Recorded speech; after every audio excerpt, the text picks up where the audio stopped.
Philadelphia. I'm Bruce Buffer. It's time for the Anthony Gargano Show. Good morning! Happy playoff Tuesday across the Delaware Valley. This is the Anthony Gargano Show. We're presented by Rite Aid. Go to riteaid.com for your nearest pharmacy and store.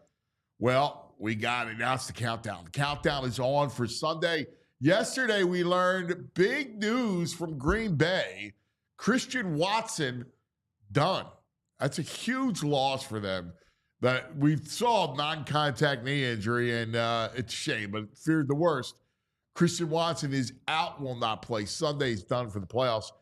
He is their deep threat. That's a big loss for Green Bay. They have a lot of guys that are, Dobbs and Jaden Reed, who are that 6'2", 6'3" profile that can't stretch the defense, but are really good receivers.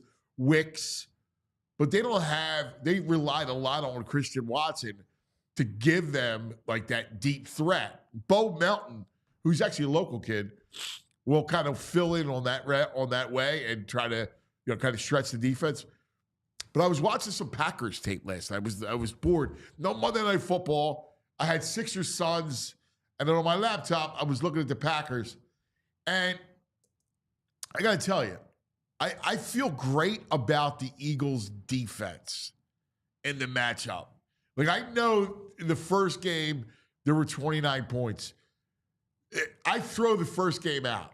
Like that game in Brazil, it felt like years ago. It was a completely different, team that didn't practice hard or didn't play in the preseason and didn't have a lot of hard training camps. That defense is completely different now. You got the kids in there. You got Jalen Carter, beast mode. They're rested. I love Vic Fangio's scheme against the Packers. That Packer offense, especially losing Watson, everything's going to be in front of them. And look, Jacobs is terrific, but you know how the Eagles are. The Eagles are good against the run, right? They're going to keep you. They may give up one or two long runs, and the next thing you know, like 12-yard runs, 13-yard runs, and the next thing you know, they clamp down, and there's Zach Bond all over the place. So I kind of see that kind of happening. I don't think the Packers are going to explode for a lot of points. So I think the Eagles' defense wins. And on offense, I'm kind of expecting a little bit of a struggle, a little bit of a slog. Yesterday, the Brain said something about quarterbacks coming off of concussion protocol. And it kind of freaked me. So I went back and I looked, and it's hard to really go through all the data because a lot of the data is not available. But clearly, it's true that quarterbacks do struggle coming out of concussion protocol. Now, you're going to rely heavily on Saquon, and I think Green Bay will load a box and say, beat us and that sort of thing. Ultimately, Jalen, I assume he'll be out of protocol by tomorrow, ready for practice sometime today, get ready for practice. And then everything will be fine. And I expect him to do enough. I don't know if he's going to be lights out after not playing for a couple of games, but I think he'll do enough where they're going to win the game. Like, I feel pretty confident that they win this game. They should win it. And defensively, that should lead the way. So we'll get into that. We have a very, very busy show for you today. All right. So we coming out of it. We got all kinds of stuff that gets you ready for this game. Obviously, Baldy's going to be joining us at 10 o'clock. Like, we're very excited he'll go through all the tape with him. Very excited. It's playoff time, man. We're Tuesday. I can't wait to get to Thursday for Notre Dame, Penn State. Oh, boy. Friday for Ohio State, Texas, and then all the NFL. First of all, brain schmain, Packers schmackers. It's all nonsense. The Eagles are the better team. But whoa, we got, I do have to mention Matthew Hass in the chat with a good eye saying, yo, cuz he knows it's your school, your kid's school, but you might be rocking some Packers colors today. Oh, is this Clearview? Oh, yeah. Yeah, Actually. Whoa, the green and the yellow. He's the green and yellow. You're right. That's Matthew Hazz's call, not me, All right, man. hold on. No, Matthew's right. So I'm going to do something. Yeah. All right. Don't take your shirt off, dude. Please, right, please I'm don't gonna take do your shirt something. off. But you got it. You got to carry it for a minute. I got a nugget or two. All right. So one thing we got going for us, the referees were announced. Brad Allen will be your head referee this week. Brad Allen is good news for the Eagles. Home teams win 62.5% of all the games, and he calls far more penalties on the visitor squad than the referee squad. Last time the Eagles had him, they played the Dolphins. The Eagles finished the game with no penalties. The game was at Lincoln Financial Field, and Miami was called for 10 penalties for 70 yards, a 70-0 advantage. We also got a little nugget. Zach Baun. This is crazy. First in the NFL history. Zach Baun, first in NFL history. 150 tackles and 5 forced fumbles. No one's done that before. So, yeah. You got a little couple of, you throw in a couple 3.5 sacks. He's had a phenomenal year. You look much better in your Sixers gear. Well, listen. Thanks, Matt, for that intervention. Matt, I didn't realize. I mean, I just grabbed a sweatshirt, right? Yeah. Clearview youth football, because my kid plays, both kids play Clearview youth football. So I have all their gear because of that. So I didn't realize that. I wasn't thinking, it kind of is. It's that Packer green. Yeah. So thank you, Matthew. All right. So I made sure that I got rid of that. God forbid I was doing some homework. I was looking at what are they saying. So they do Tuesday morning cheese curds is one of their newspapers. I mean, I do love a good cheese curd. You bite into that, and the grease, the cheese pop out. Oh yeah, cheese curd is great. It's a solid item. Yeah, but I don't understand the cheese curd. What do you mean? It's like a mini mozzarella stick. The mozzarella stick is way better. Why? It's a little like a popcorn. It's like popcorn mozzarella stick. Yeah, exactly. That is exactly what it is. No, the mozzarella stick is better. I mean, they have their own. Why? I mean, they're different. Yeah, but the mozzarella stick is better than a cheese curd. I don't know about that. Oh, come on. I don't know about that, the man. Mozz! We got some good cheese curds in town. We got a truck that goes around town, the cow and the curd. Ooh, fantastic cheese curd. Maybe it's me. I don't know. Maybe you just haven't had a good one. One time I've had one in Wisconsin. Okay. I was at a bar, and they ordered a thing, and I remember eating one and not liking it. It's a great picky food. The Mott stick's a little bit more high maintenance. The cheese curd, you pop in your mouth, boom. Oh, it just bursts with everything. The cheese stick, what's wrong the Mott with stick, you bite in. It's not the same pop, and then you got to hold it. You might have to dip it. The cheese curd is just like you're watching a game. Pop some cheese curds. Yeah, but the cheese curd it doesn't have that mozzarella thing going. Yeah, but the problem with the stick is that you could pull the cheese out and then you have to eat. Yeah, that is another downside. That's another downside. But a curd has I'm talking about a good stick. A good Mott stick. Crunch. Rips. Cheese. Yeah. The cheese turds are just a pop. And I don't know. I mean, I love the cheese curds. What kind curd. of cheese curds they use? What kind of is it cheddar? Yeah, I don't know what they use, man. It's dynamite, whatever it is. Yeah, is it cheddar? I thought it was mozzarella. Yeah. Is it? I don't know. I'm asking the question. I think it's a mini piece of mozzarella. That's the whole of my game, the cheese curd. I'm telling you, I was in a bar in Wisconsin years ago. My buddy Vinny lived in Wisconsin. Yeah. And so I used to go there all the time.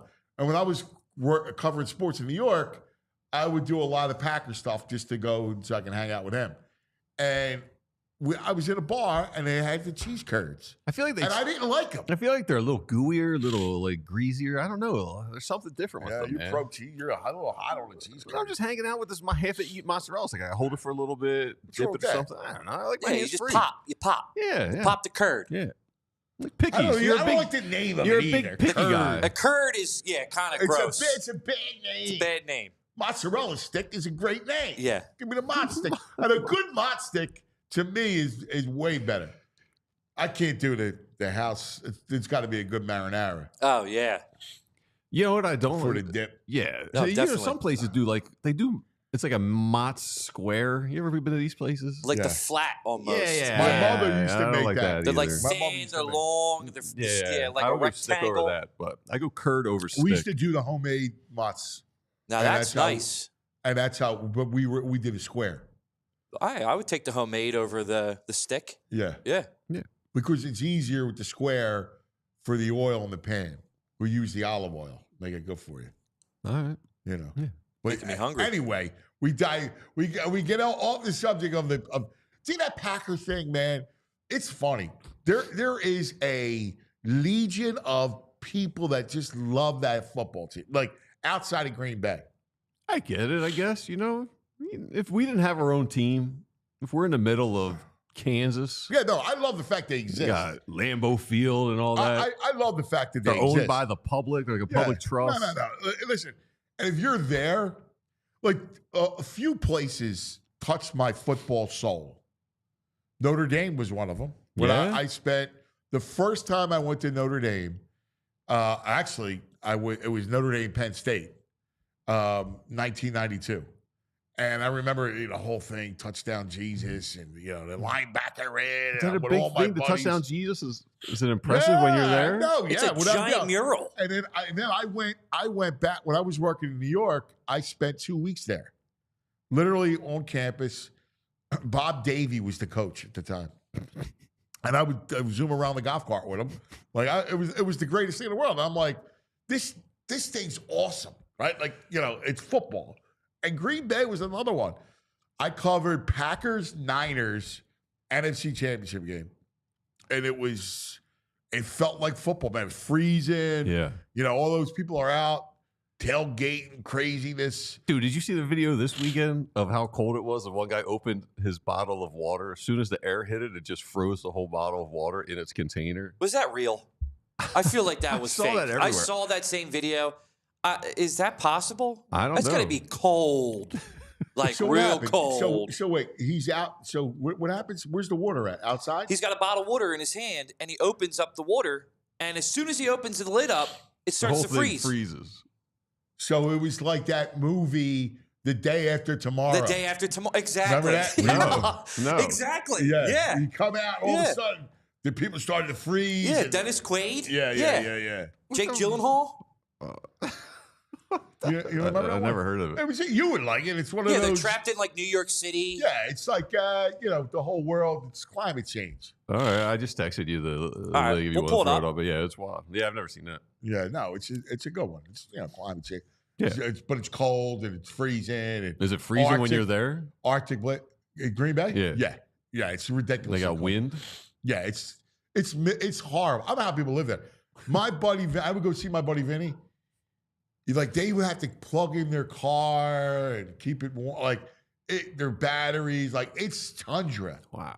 And he's he lived there for 20 years for work, right? Is he in And I used the cheese business? No, he was in airline business. So All right. he was a big time vice president for Air Wisconsin.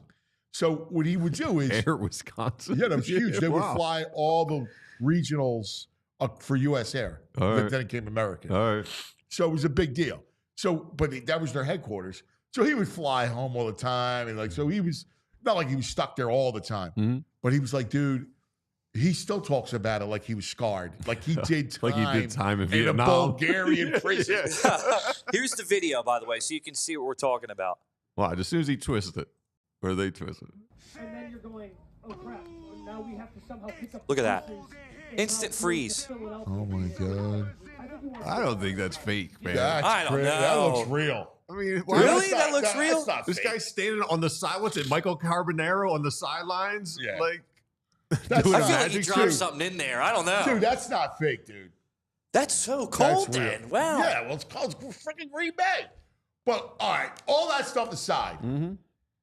don't you? I feel great about the matchup. I feel great about it. I'm not Defensively, I don't think Green Bay can move the ball up and down the field with the Eagles. I think they'll go up and down and not score. I don't yeah. Josh Jacobs is good, but Yeah. the Eagles are good at stopping the run, man. And This defense LaFleur all is year good, long but has been LaFleur's very good. yeah, I like LaFleur's LaFleur. good, so he'll scheme up something, but Vic will have something ready for him. And that last game was close, but we did not have Cooper DeJean in the lineup. That's a huge difference. I throw it out. It was they couldn't move. You couldn't turn on that field. It was just a mess. Like I think you throw that out. I just think the scheme itself, the Eagles scheme, works against the Packers. They have a Now good. it's all going to come out to Jalen because I do. Jalen Carter? No, Jalen Hurts. The only thing I'm concerned about. I'm scared. I'm scared. I was going to say. The only thing I'm scared.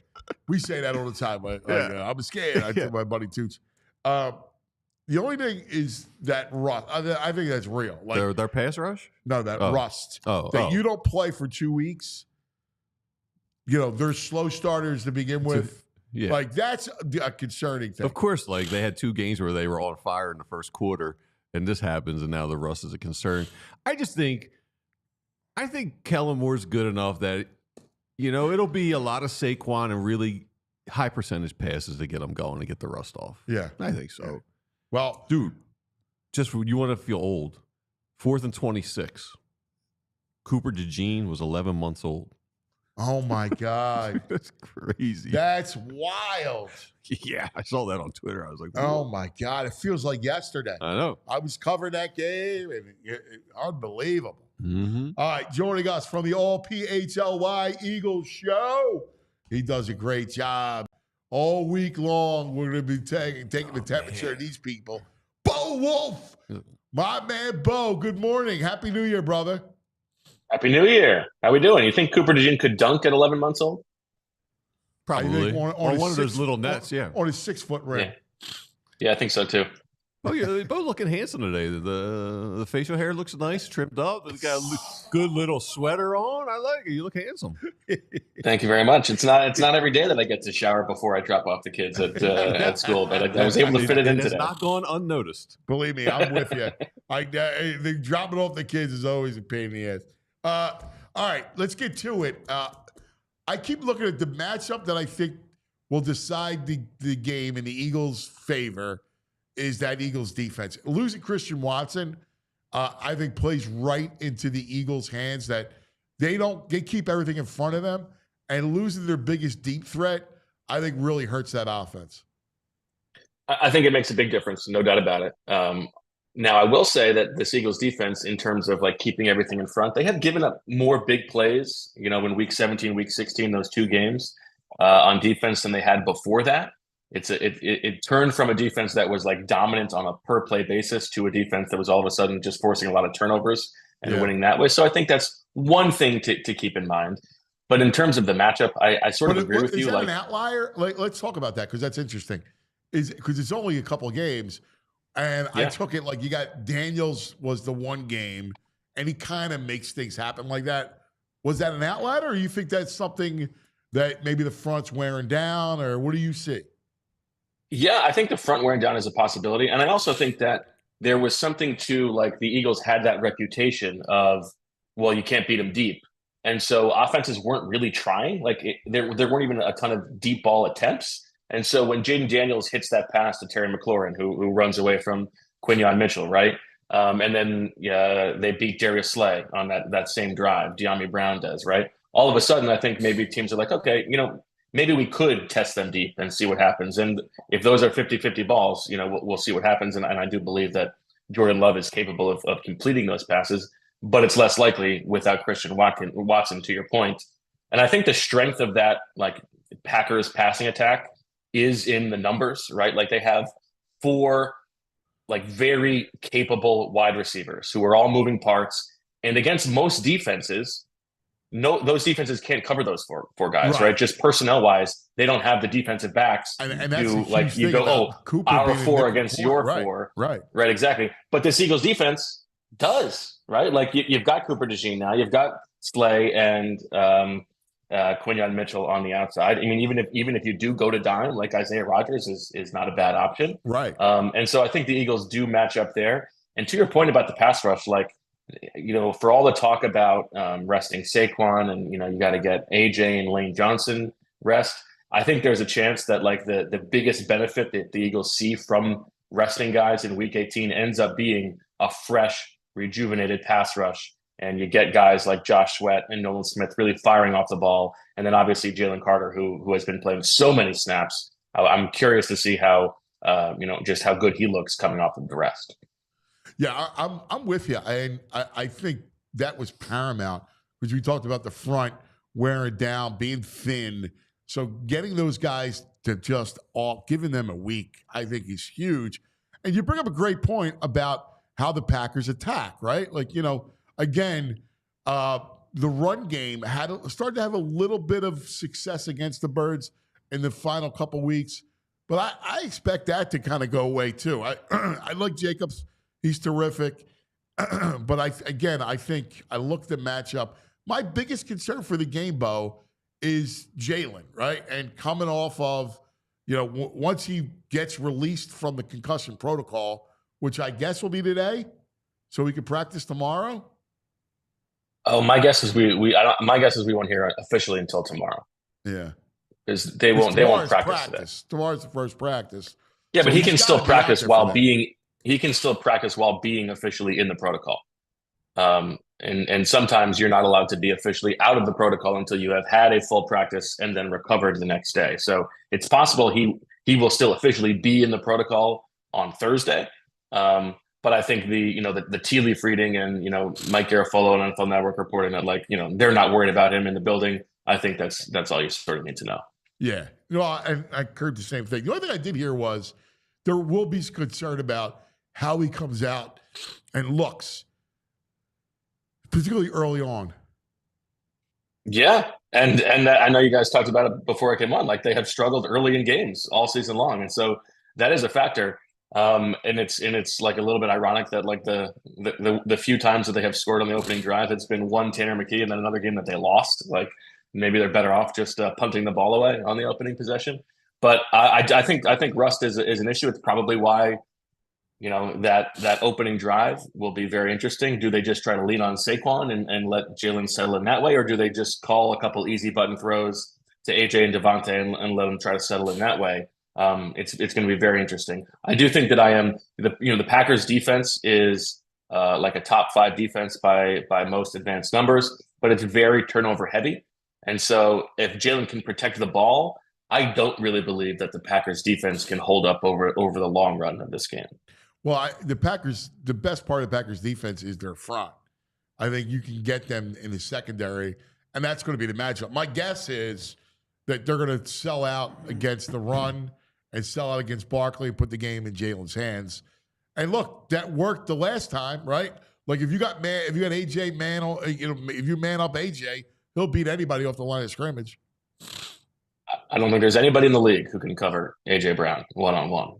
And I think if you're an Eagles fan, you're kind of hoping it turns out the way that Steelers game did, where the Steelers were selling out to stop the run, and they're daring you to beat them on the outside, and Jalen was up to the task on that night. It was the first game that we saw that passing game really post-bye have everything together, and then he gets hurt the next game against the Commanders. And so if he can keep that up, then I don't know that if the passing game can be like that, then the Eagles will at least be in the NFC Championship game, I think. Yeah, I don't watch enough of the Packers games unless they're on Red Zone. Let's not watch a game. All right, so I don't watch them play enough unless they're on Red Zone. I watch a game here or there. But you look into the stats, and the defense is ranked pretty high, which is surprising because they never look super bad. Front. But I look at this. They force a lot of turnovers. That's why they're ranked so high. They played a lot of dogs, though, too. I mean, there's a lot of non-offensively good teams on this roster, on this schedule. I mean, the Colts, the Titans, the Cardinals, Jags, Bears twice, the Niners. That's actually the talk about Green Bay, which is, and you know this, Bo, which is they haven't beaten anybody. No, and that's their whole talk. Like, how real are the Packers, Bo? And I think that's what they're asking in Green Bay. I mean, they shut out the Saints 34-0. All right, that's a defensive stat pattern, that game. I mean, yeah, they've only beaten 2 playoff teams, and so that is a thing to worry about. There is evidence over like the history of the NFL that what is more indicative of team quality is that you're able to blow out bad teams than even like winning close games against good teams. We could debate that. I think this Packers team is good. But I don't think that there's a segment of the fan base that's sort of like whining, like, oh my God, I can't believe we're the 2 seed and we got to play this great Packers team. Like, this Packers team is good, but if you are the 14-3 Eagles and you want to go to the Super Bowl and you can't beat this team at home, then you're not as good as you think you are. Is there a position that the Packers are better than the Eagles? A position? Yeah, the Eagles better at every position. I mean, I think you could order quarterback. I think you could argue quarterback. Yeah. Yeah. That's the most important one. And head coach, maybe. Listen, Matt LaFleur has a history of I like LaFleur. I like LaFleur a lot, and I think there's a bit of Andy Reid to him. Yeah. When in terms of like putting together a really special game plan when it matters, and so I think there is a good chance that this game, knowing what we know about the way that the Eagles start and expecting what I am from LaFleur, that like the Packers jump out to like a 10-0 lead. And then the Eagles have to sort of claw their way back. And I think they can do that. But I think the Eagles fans need to be prepared for that. I don't like that scenario at all. I feel like the Eagles start pressing that and it's just airing it out. That's how they've played all year long. I don't like that. This is a playoff, though. I'm with Bo. Sphincters are tight in the playoffs. I'm with Bo, though. I can see that. I can totally see that. But as long as and I think Kellen Moore has done a great job, right? Because on a couple things. And Bo, I think you'll back me up here. He's got a quarterback who can be dynamic, and obviously he brings a certain set of different attributes, right, with his legs, But he doesn't like to be under center, right? There's a lot of constraints that come with Jalen when you're building out this offense, and I think he's adapted the offense really well. Off of Barkley. I think as a play caller, I like what he's done. I have faith that he'll stay with Barkley because the one thing you can't do, and the Eagles learned this in the first 4 games of the season, is just become this throw team. You got to stay with the run. Agreed? Well, to the Jalen point, I actually think we learned a lot about, it's always been hard to disentangle what is Jalen, what is Nick, what is Kellen from this offense. I think we learned a lot in that final game with Tanner McKee because you saw the way that they came out in that game. Tanner McKee's under center. He's getting the ball out quick. There's a lot of play action. And by the numbers, like that first half was the highest half of play action they've had in a game this season. Tanner McKee got the ball out as quick as like the number 4 quarterback in the league over the course of the season. Jalen Hurts is the slowest to release the ball over the course of the season, right? So you saw the offense sort of function the way that it would look in Kellen Moore's dreams if he wasn't worried about what Jalen likes and what Jalen does. I thought that was very interesting. And so, yes, I think to your point, it has taken some time for Jalen and Kellen to figure out what it is exactly that they want this offense to look like, through Jalen's eyes. And I do think that they look at this like Saquon is going to be a big part of what they have to do in this game. And I think it's also, you can sort of think of it as like the reward for Saquon sitting in week 18 is that they know that they're going to get him the ball a lot in the playoffs. Yeah. And that means, but my point is to VGs is, if there is a slow start, which I think you could be right, Bo, that you don't get away from the run. Like you always got to be centered and get it back to the run. So Sean Payton has a thing on his play chart. It says the run game and always reminding him to get back to the run, to always use the run. And if you fall behind in the playoffs, you have to make sure you stay with it. So are we saying, it feels like everyone is saying the most important person this weekend is Hurts? Kellen Moore. Oh, Kellen Moore. Yeah, with the game plan, he comes out early to address the rust, and if they fall behind, to keep his composure. Stay with I what talked to works. somebody down there this morning. It's like, well, listen, Jalen's a huge deal this week. Let's go. Quarterback, man, needs you. Yeah, I'm still going to say that Jalen Hurts is the most important guy this week. Yeah.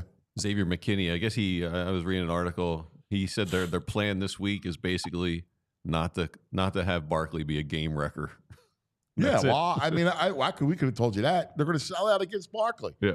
Like, listen, that's the beauty of A.J. Brown is that if you sell out against Saquon, he's a game wrecker. Right. Because he could single-handedly, Bo just brought up Pittsburgh. Yeah. He single-handedly blew up Pittsburgh. That's the beauty of this Eagles offense. They can out talent anybody, and I think that's right. If they're selling out to stop Saquon, then this should be a big AJ Brown game. Yep. All right, my brother. Always great to talk to you every day during the playoffs. You and Zach, we alternate, so we'll get a lot of Bo. Handsome Bo. I like him. Very much. Thanks, guys. Bo Wulf. He's fun. He's great. All right, coming up, we got our man David Murphy from the Inquirer as we take his temperature on the game. Oh, boy. Oh, Murph. Never know where Murph's coming from. I love it. Hey, let's talk about some of our partners, shall we? How about Ace, the helpful place? Dude, people Now at home. like Ace Home Services are a godsend. I did a little work around the house yesterday for an hour and a half, and I was miserable. I wish I would have called Ace. I didn't know if they did home caulking or not. But these are the people, if you got a leaky pipe, your air conditioning, well, if your heat's not working, that's more important right now. Your faucet, plumbing issues, anything you got going on around the house that'll stress you out that you would need to fix up on, Ace has got people for it. They got the Ace Hardware Home Services. From plumbing to heating and cooling, they have trusted pros to keep your home humming all year long. Ace Hardware Home Services, they're bringing helpful home. The helpful you love from the store, now to your front door, give you a little peace of mind. They got trusted people who know what they're doing. So all you got to do is make a phone call, sit back, and let them do their thing. Visit Ace Hardware Home Services online at www.acehardwarehomeservices.com to get started on your next project. All right. I love it. Ace is the helpful place at home now. Also, it's playoff time. It's a football orgy coming up. Whoa. Thursday, Friday, Saturday, keep that Sunday, shirt on. Monday. It's right. Get them curds out. So you need food, right? And we don't want curds. That's Wisconsin food. All right, Wisconsin's got bad food. Stop with the Wisconsin. I'm food. sorry, man. I'm not an orgy guy. I don't know what the football orgy foods are. It's Primo's, man. Oh, right. Yeah, sandwiches. It's Primo Yeah. hoagies. Hoagies. That's You're right. what it is. That makes sense. You get the Primo hoagie tray. Yeah. Everybody loves the Primo hoagie tray, all right? Because you can tell them, I want some ham, Italian, turkey, whatever you want, all right? What are you laughing? What's he laughing at now? You guys, As soon as you said you want some Italian, he starts Yeah. giggling. Yeah, see, your mind. I got to get your mind. And your laugh is such a childish laugh. I love you, but I want to stab you with a fork. Beat him on the head with a Primo. I do. Get a big roll. Yeah. Boom. A baseball. Listen, only the finest human meats and cheeses piled high on that bread. You can see the roll right there. With that seeded roll, which is delicious. When you bite into it, it goes so well. They use only the finest ingredients, all right? Fresh lettuce, the onions, it all just makes it. It's one of the greatest treats ever. And again, they have all the picky trays. So when you're bringing a bunch of people over to your house, you got the pepperoni and cheese platters. You got all kinds of desserts and cookies and you name it, the chips. So make sure you, during the playoffs. Don't sleep on their salads, man. Like, I'm a salad guy. I like good potato salad, coleslaw, macaroni salad. They got it all, man. I'm anti-salad. I know you are. Yeah. That's why you would never mention it. They're good. I'm throwing it out there. I You appreciate sleep that. on that. I do sleep on that. Yeah. It's not my thing. Yeah, they're solid. Yeah. Go to primohoagies.com for a location nearest you. You'll say what I've said for, 25 years. It's not just a hoagie. It's a Primo. Now, this portion of the program brought to you by the Bet Park Sportsbook online casino app. And joining us, the fabulous columnist from the Inquirer. We got a double duty with the playoffs. I had to get Murph and Mike on today. Oh, David Murphy, good morning. Good morning, guys. You look good with the glasses. I got Anthony talking about orgies. I got Greg talking about home caulking. I don't know what's going on this morning. That home caulking's no fun, man. No fun at Those all. glasses look good on him, don't he? Thanks, buddy. He looks good. Looks He looks professional. We got a little most of the time he's professorial. professorial. He does. Oh, yeah, He nice. looks good. With the hoodie. Yeah, he looks sharp. Professor hoodie. Yeah, I like it. It looks like he's We got a superhero on the little cover. eye issue going on. All right, me too, dude. It's horrible, man. It's this time of year, man. It's just so dry. Yes, yes. So I have to. We never know how you're going to react So Eagles, Packers, I'm just going to follow that up with an ellipses, ... Fill it in. Well, I mean, I think you guys and Bo hit the nail on the head. Look, I think we talked about this months ago, but it really comes down to Hurts, and I guess to a lesser extent Sirianni. And I mean, it sounds like a narrative, but look, there's no question that this team is not only the most talented team on the field, but I mean, go position by position. They might have the best receiving core in the NFL. They might have the best offensive line in the NFL. Might have the best running back in the NFL. Might have the best defensive backfield in the NFL. Edge rush.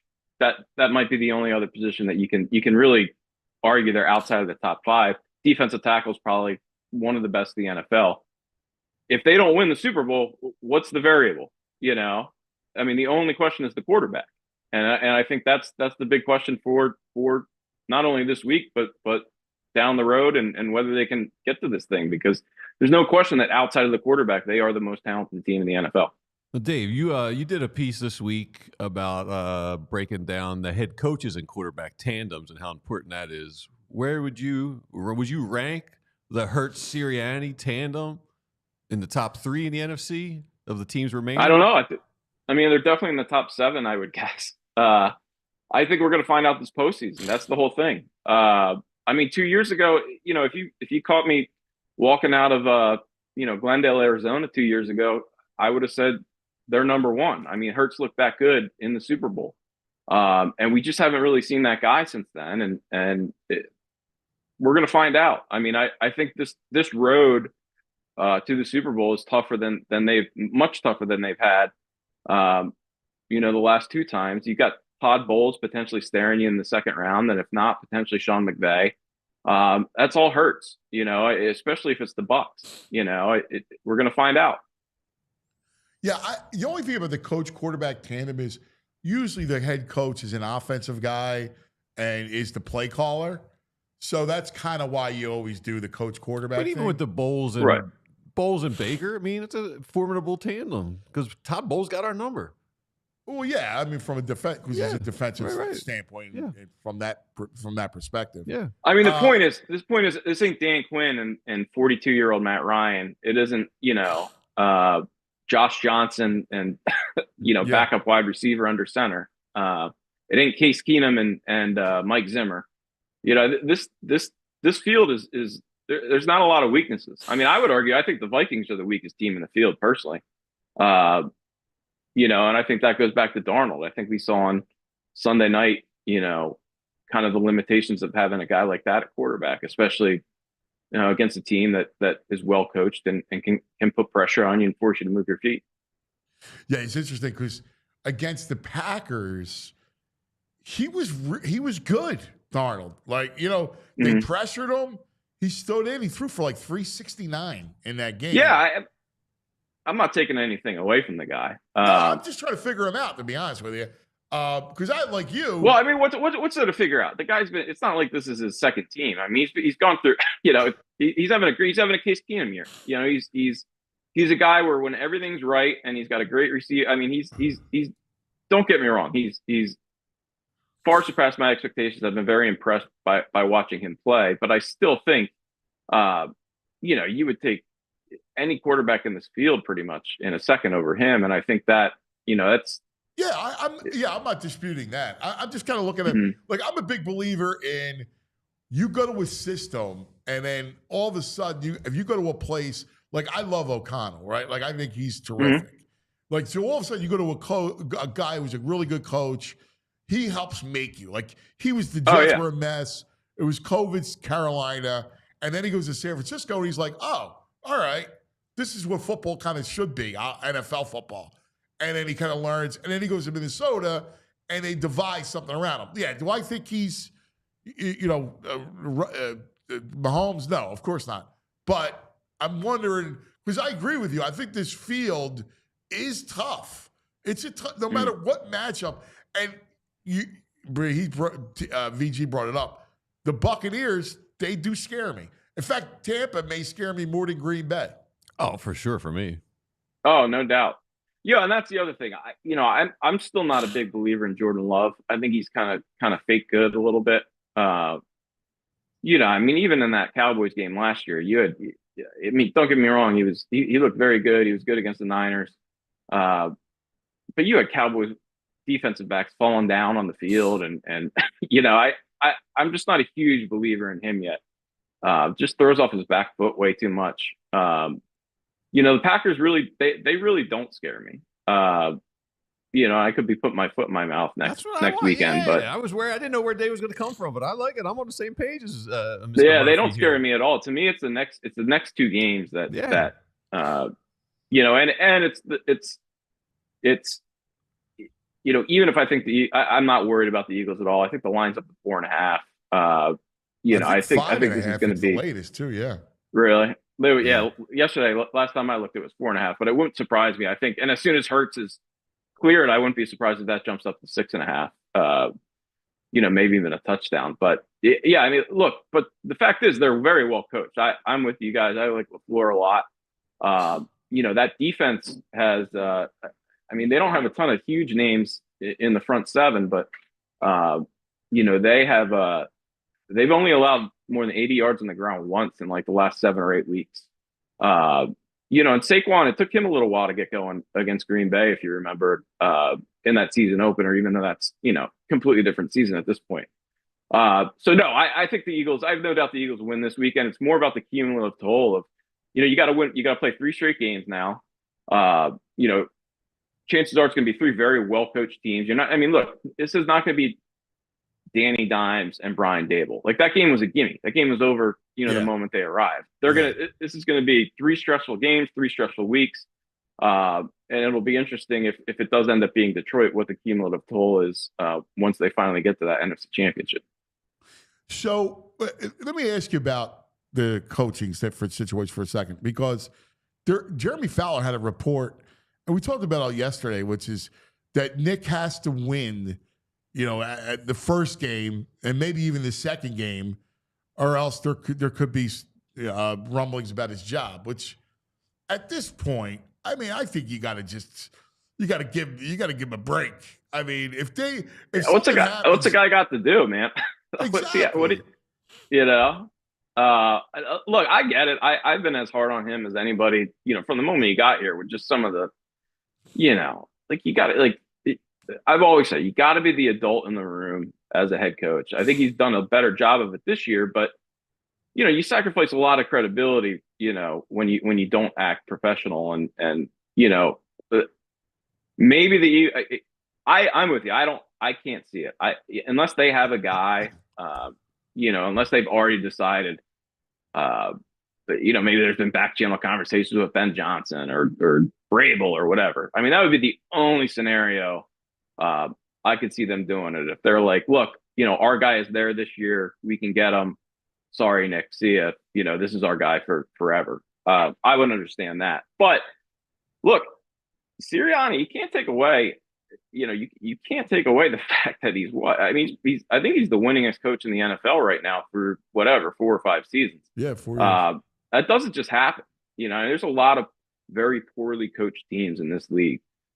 Frankly, I would point to the Cincinnati Bengals as one of them. I think when look at all the talent that team has, and they're not in the playoffs. You got Joe Burrow, maybe already one of the top 10 quarterbacks of all time, I would argue. Indisputably the best guy in the league as a pure draft back passer. You got 2 of the best wide receivers. T. Higgins is, every time I watch that guy play, I'm like, man, he might be better than Devontae. And Devontae and AJ are the 2. They're one of that tandem is 1 and 2 with the Eagles. He has that. 6'4", and he can high point. He catches everything with it. He catches everything out here. Yeah, he's got great hands. Yeah. And so all I'm saying is you can't just say, well, Nick has all the talent and yada yada yada. Look, he didn't have all the talent on defense the last 2 years, and they still won 10, 11, 12 games. And frankly, they don't, the Bengals offensive line is a mess, but other than that, the Bengals have all the talent in the world, and they're 9-8, 8-9, whatever, not in the playoffs. You got to give Sirianni some credit. Clearly, the guy knows a little bit about what he's doing. And here's the other thing. Steichen, his job was on. They were talking about his job on the line. Now he's back, but there was a lot of talk about him. He lost a lot of luster. Gannon, they didn't make the playoffs. There was a lot of talk. Oh, this is the year for them, and their defense was horrendous.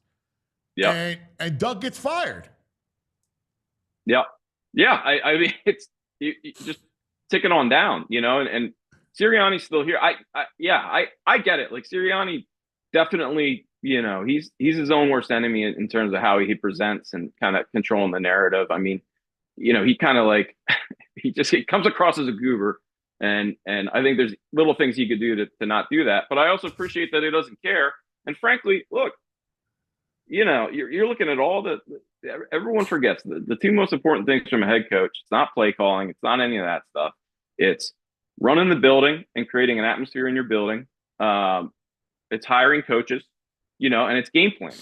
And the Eagles have been aces. Look at how many assistants have come through here. And apart from last year when, who knows who was calling the shots when it came to Desai and Patricia and everything. But dude, Steichen's been great. Gannon's been great.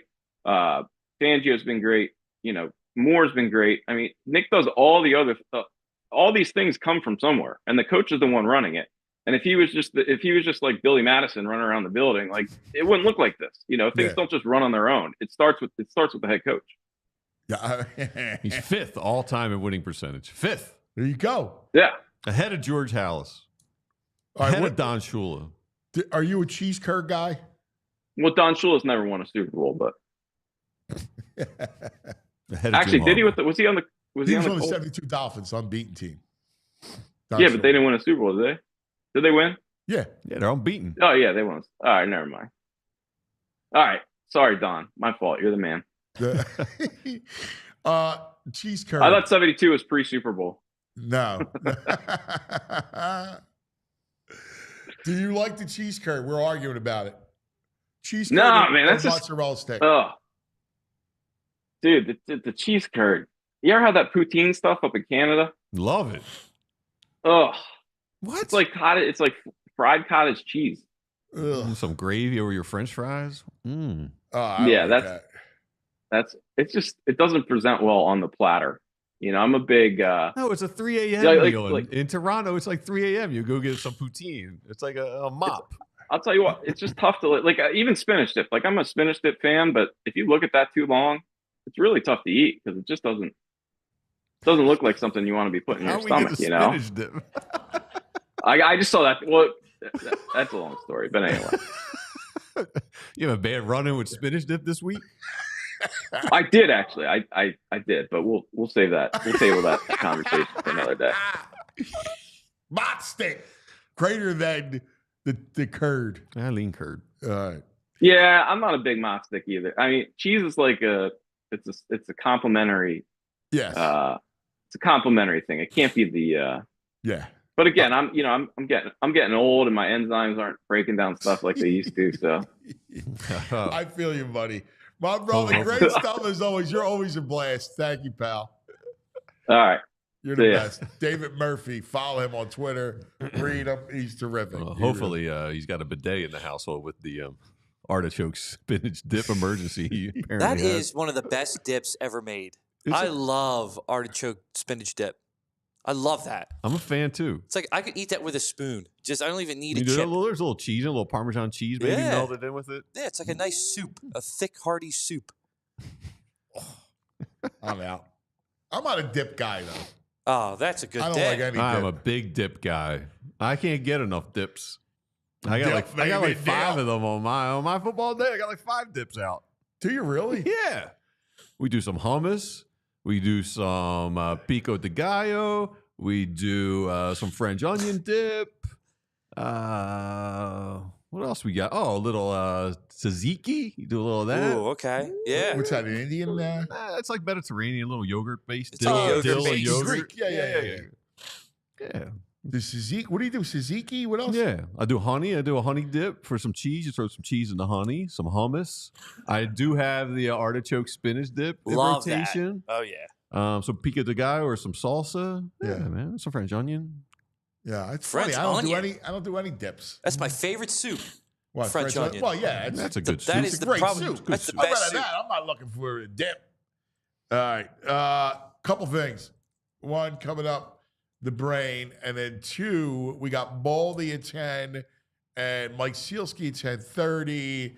We got a lot to cover. Bob C with a solid comment. French onion dip with ruffles can't be beat with the ridges. That's a Woo! classic. That's a great dip. I tip. remember that from my mother. Like the years ago when they would have like a dinner party. Yeah. They would have the French onion dip and Yes. the ruffles. Yes, that's Yeah. exactly right. It's fantastic. Anytime I'm home over I the don't like the weekend. ridges. You don't like they're No, great I on the like chip. What? Ah, they're You like a perfect. flat chip? They're perfect I for like the dips. regular real chip.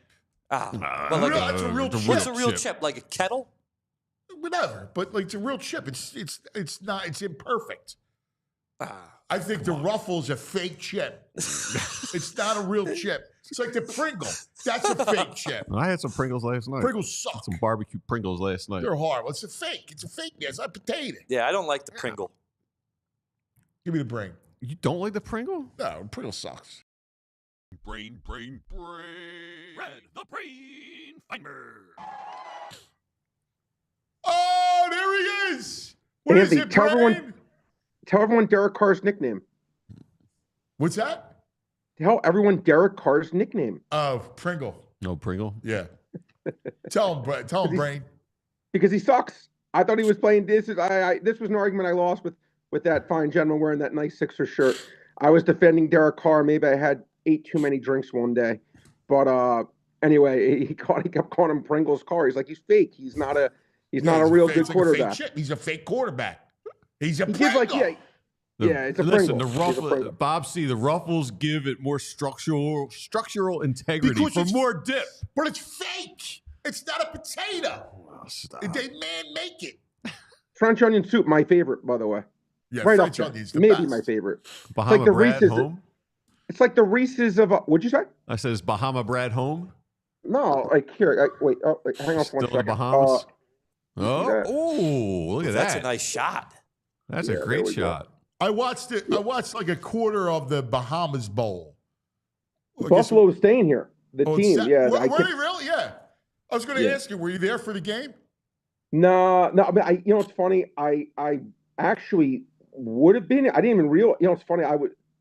When you're having family time, I didn't even realize that they were here and it was there. But I don't know if I could have gotten them. Maybe I could have. I don't know. If I thought about it You more, didn't I miss probably anything. would have. It was a horrible game. There was like some. I guess it was very windy. Is it windy? I there? was about to say.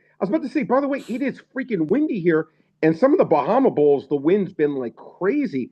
And if you've been to the Bahamas, you know what I'm talking about. It can be like really windy. Like I'm talking like I've really never been to the really windy. Bahamas. Yeah, What's that? I've never been to the Bahamas. I would actually recommend it, Anthony. I like it. I like it. I mean, it's the only thing is it's like some of the prices these hotels charge for like food is like forget an arm and a leg. It's like a whole body. Okay, it's not just an arm and a leg. They're charging. It's ridiculous and obscene. But I mean, this Atlantis is pretty magnificent. And Baja People Mar's rave great. about it. Yeah, I like it a lot. I like it very, very much. Sixers had training camp. Do they there. do? Can you, if you partake in using medical herbs down there, are you allowed to in the Bahamas? I'm going to tell a story. She's probably going to freaking kill me. Sweet. Queen V. She what was it? Was it the Bahamas? No, it wasn't the Bahamas. It was Turks and Caicos. Yeah, she got detained. She bought stuff with her in her suitcase, and they were either going to put her in jail or I had to pay basically a bribe of like $1,500. And after thinking about it, I'm like, well, not having Queen Bee or $1,500, that could be an extra bet. What should I do? I like the way Queen V travels. I've reached out on Instagram to follow Queen V. She still has not approved me yet.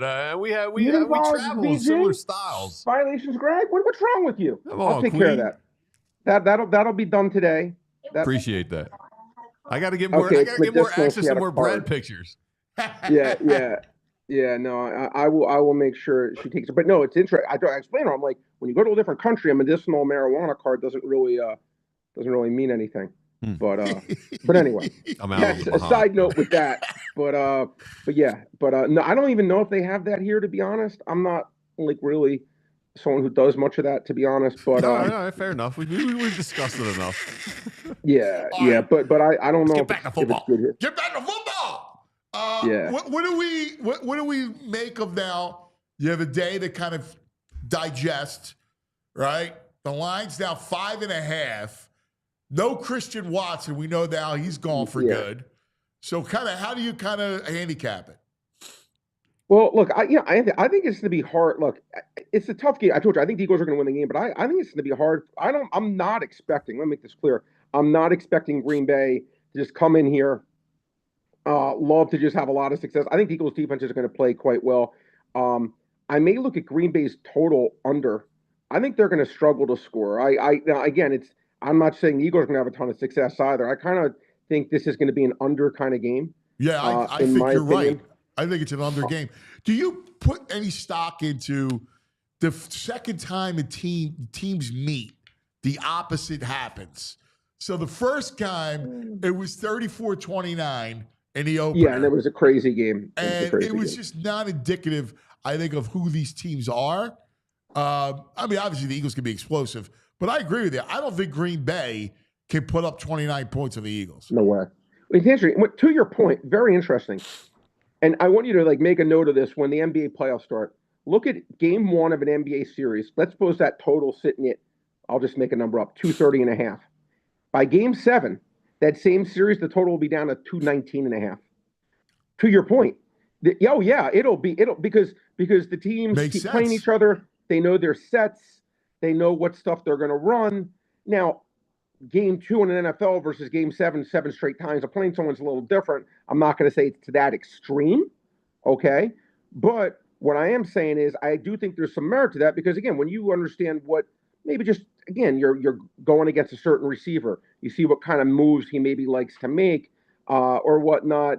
You're just the way maybe if someone blocks you, just certain things. Again, I'm not a player, but these players who were, do great at what they do, they probably pick up on some things where it probably does make it a little more difficult, in my opinion. I just think look at defense, I just looked it up. Lions Vikings first game. Lions win 31-29. Yeah, and yes, last night was the Vikings scored 9 or whatever it was, or whatever. They didn't do anything.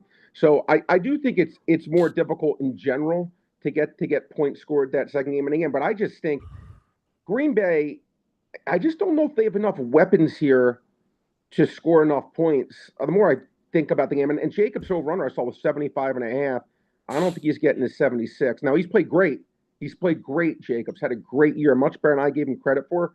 But 76 is a lot, and they may try to establish that. But again, Eagles, except for that one hiccup, but I think part of that hiccup, guys, and tell me if you agree, was the brilliance and the mobility, the phenomenal mobility of Daniels, who I thought had an incredible lights-out performance where he extended plays.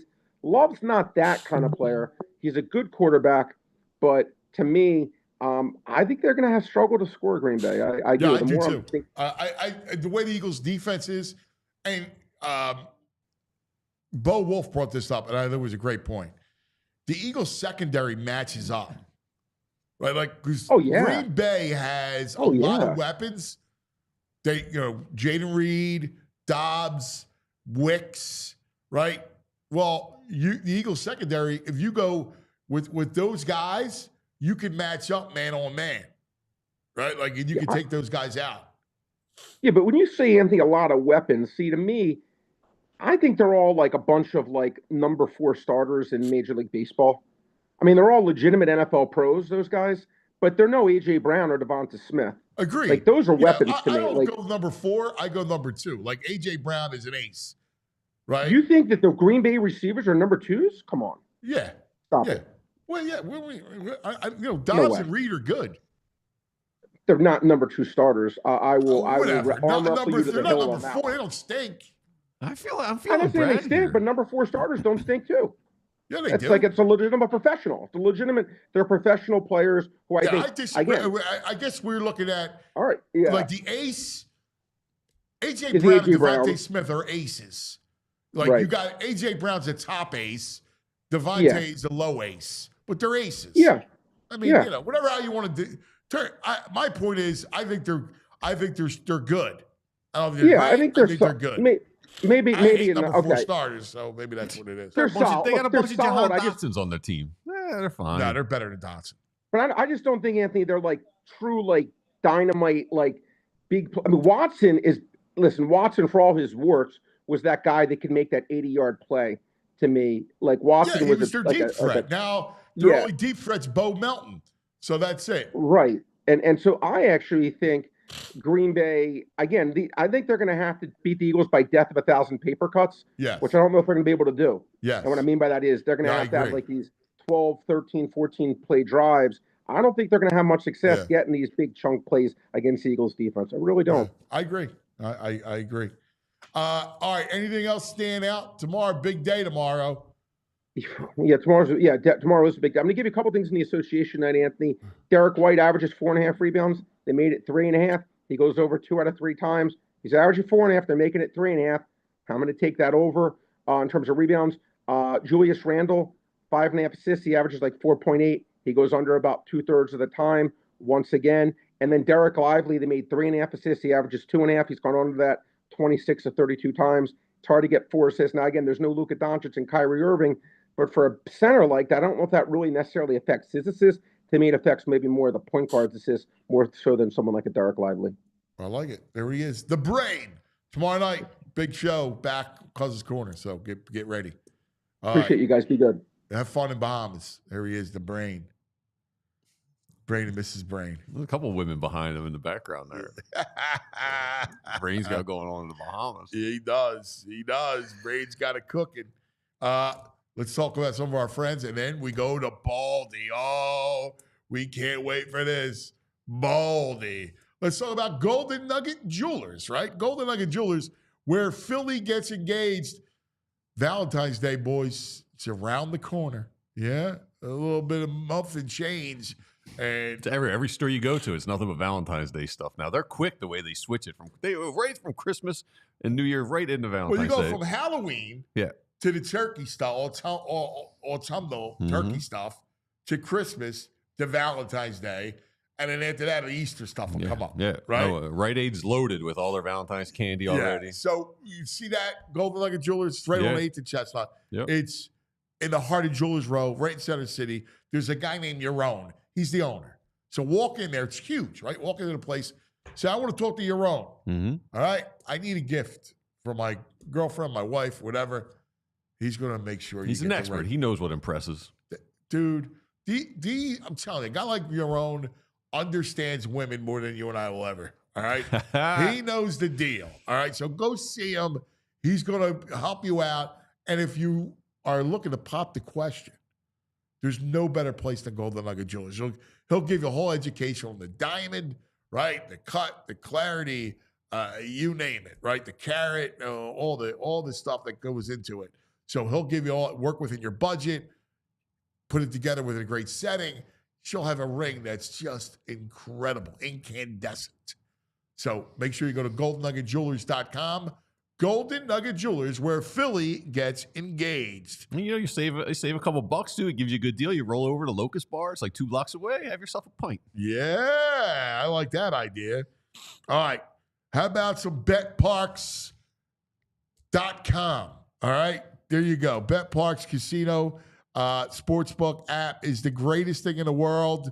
Here we go. Penn State, 2.5-point favorite. That line's moved. All right, against the Irish, over under a paltry 45.5. I wonder, is that, I have to check, but it's almost like a New York team. There's so many Irish fans. Do they adjust the line? I don't know. Let's see. Birds, of course, favorite. The total is 45.5 for that game. I like the under. I think Brad's right about that. And then you got black and gold against the Ravens, 10-point dog. You got all kinds of great stuff. Bet more than just the score. Player performances, touchdowns, passing yards, rushing yards, interceptions, you name it. We got a huge, huge week of football that's happening. And even if your team doesn't score, there's always another way to win on the BetParks app by playing all your favorite casino games. You got to be 21. You got to be in PA, New Jersey, Michigan, Maryland, Ohio. If you have a gambling problem, please call 1-800-GAMBLER. This portion of the show brought to you by TrueMark Financial Credit Union. Check out the True Mark difference, the credit union difference. TrueMark.com/PHLY. And now, Baldy.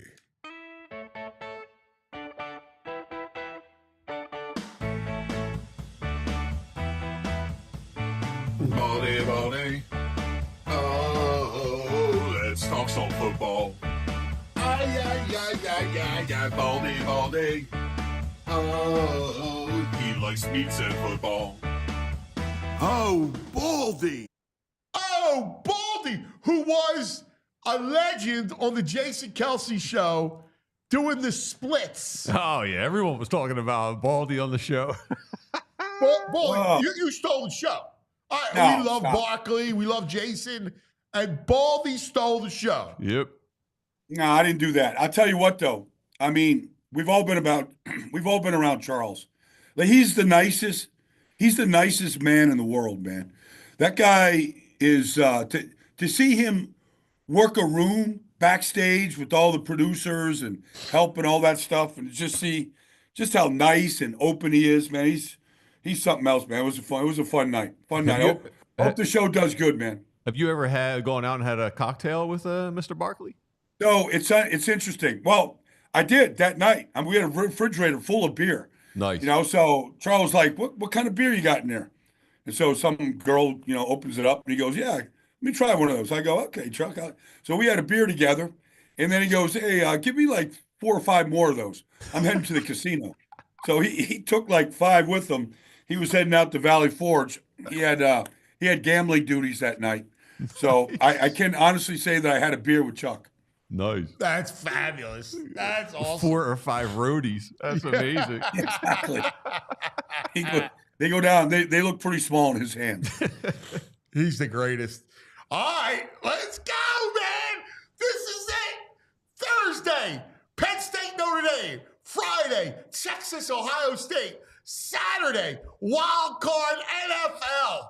Sunday, Birds. Right? I mean, all 3 games. Josh Allen, Bo Nix, right? Yeah. The Daniels and Baker. Baker night. and Jane Daniels.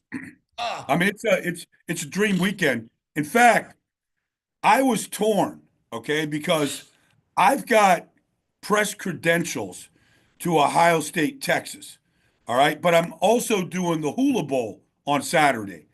And as much as I want to go, I just can't trust that I can get from Dallas on Saturday morning into Orlando to do the game. I just, there's a flight I could take, but I just don't. Anything delays, I'm going to screw everybody, so I can't do it. Texas, I actually think Texas is going to play them well. I think it's going to be an epic game. Do you? Yeah. I think Ohio State's going to blow them out. And here's the issue. What they did to Oregon, cuz I didn't think anybody could shut Oregon down. That was the best looking offense I saw. They'd beaten Ohio State earlier, and they just shut them down. Yeah, listen, I watched every second, and it was a blowout early. I think Texas is under it now. There's one issue with Texas, and that's Quinn Ewers. And he's been a problem. He's been hurt. He's got an oblique, which is why you see his throws are like dangle in the air a little bit. Okay. Like if I don't know what Sark is doing with, I would play Arch. I would have to play Arch in this game. What's he played? One game this year? I mean, he hasn't played very much, right? He's played. They'll bring him in for stretches. Okay. All right. Yeah. Now I have to tell you, like Texas still is the best front in football. They're nasty, and they can hurt. They've got 2 offensive tackles that might be first-round picks. Yes. Yeah. I think it's a great game. I just wish you were going. Yeah, I do too. I wish I could go to Penn State, Notre Dame. Why don't you go to Penn State, Notre Dame Thursday night and then go to Orlando?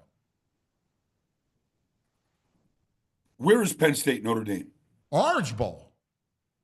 Oh, shit. Yeah, it's in Miami. Oh, that's right. I got all these guys coming through Fort Lauderdale, going down there. It's just. I mean, I'm not going to shut it down. They come down and stay in Casa de Baldy and go to the game. Penn State, that tight end at Penn State, man, that's the next Gronk. That Ty Warren. That Ty Warren. He's a freak, man. He's a freak. Dude, when you're ready for draft, I've put together a volume that I've already from all my college football viewing over the season. So I'm ready for you. All right. This year I'm ready. I got more. I know everybody. I'm ready to rock. But Notre Dame, I mean, that Riley Leonard, man, I followed him when he was at Duke, and before he got hurt last year, they were undefeated when he was there at Duke before he got hurt. I think he got hurt against Florida State, if I'm not mistaken. But anyways, I mean, he's a hell of a player. But they're two well-coached football teams with a lot of talent, man. It's going to be fun. Yeah, it's a great game. Plus, it's iconic. Like Notre Dame, Penn State, in our area, that was it. Like growing up, I remember Saturday mornings, the Joe Paterno Show, and on Sunday mornings before the NFL Today and all those shows was the Notre Dame recap from Saturday. Yeah, Lindsey Nelson. Yeah. Lindsey Nelson would do the condensed version of it. Yeah. I can still hear him in my head. Yeah. But you're right. I honestly, so I grew up in New York, and so I'm Joe Paterno was God. Everybody, my brother got invited to the Joe Paterno football camp, which back then was a recruiting tool. You got to see these kids sophomores and juniors before their senior year and figured out if they were going to end up recruiting you or not. So like they had that thing wired up in the whole tri-state area. But I watched the Joe Paterno Show with his brother. Like his brother was the head coach at one of the academies, not the Coastal. In one of the academies, his brother was the coach. But we grew up watching Joe Paterno. And then, every one of my Irish friends was a Notre Dame fan. Yeah. So exactly what you're saying is true. I'm 17 years old. Me and my buddy Boo, right? We get our first tattoos on our calf.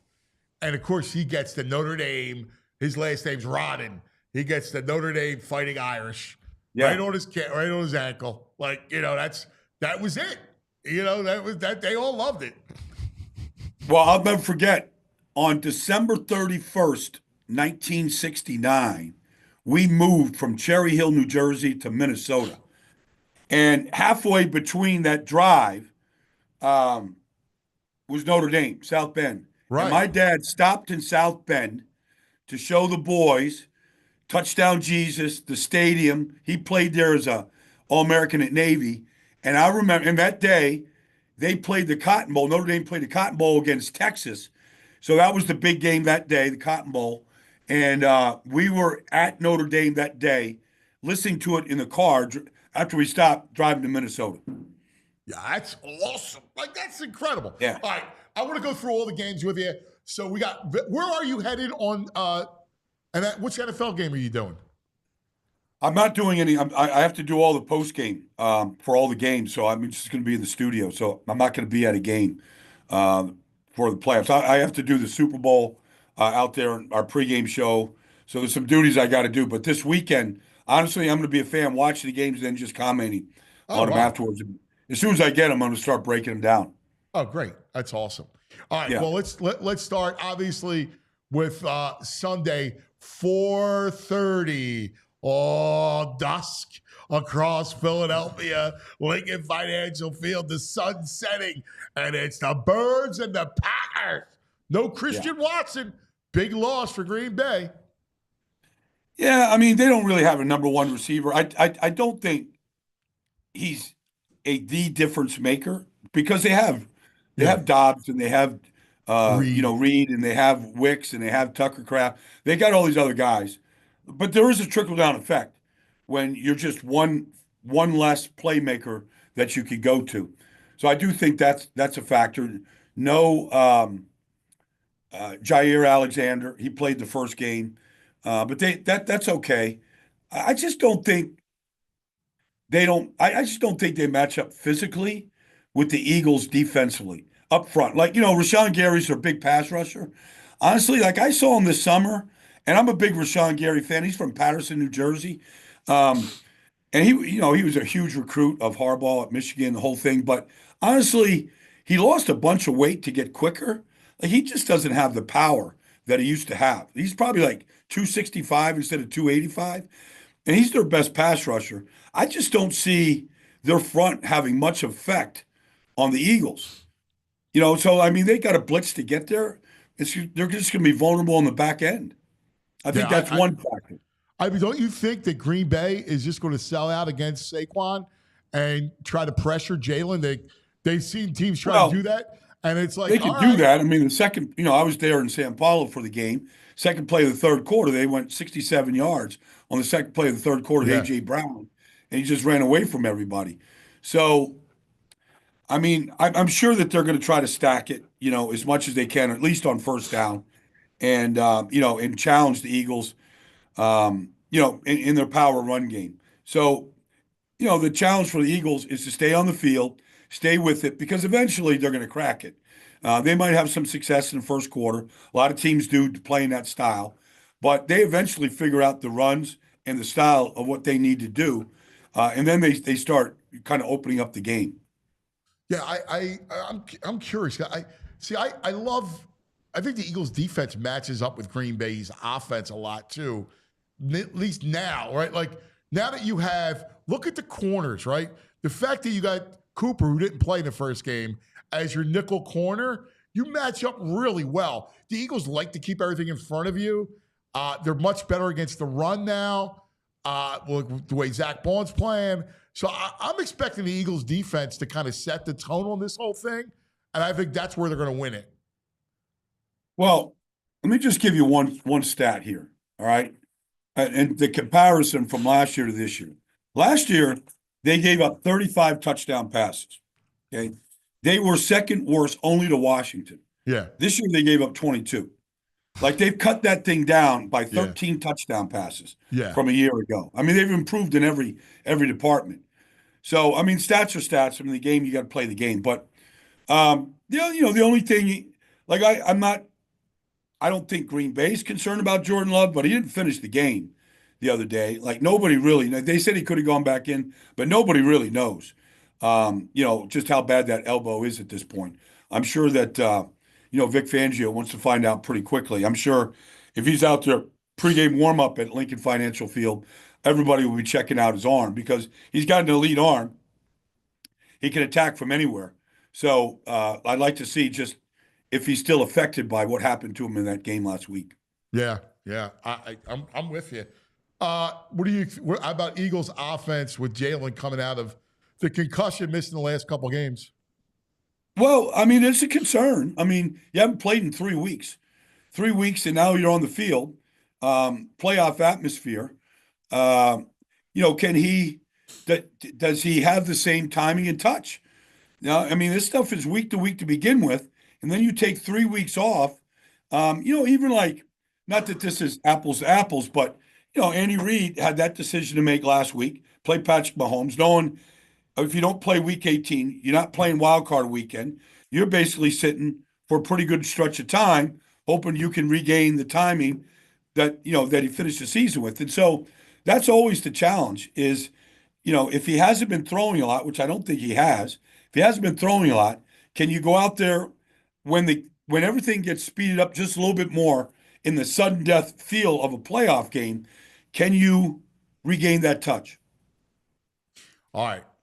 So let's go game by game. So you like the Eagles, right? Like, so you're, I like the Eagles big. Matt, I like the Eagles to go 4-0, to be honest with you.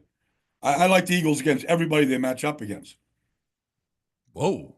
Wait a second. So you like the Eagles to go 4-0 in the playoffs? I told this to Kelsey the other night when I was talking to him about it. And I saw Stout was there with Kelsey Lane. I'm like, you got to go 4-0. I mean, it's pretty simple.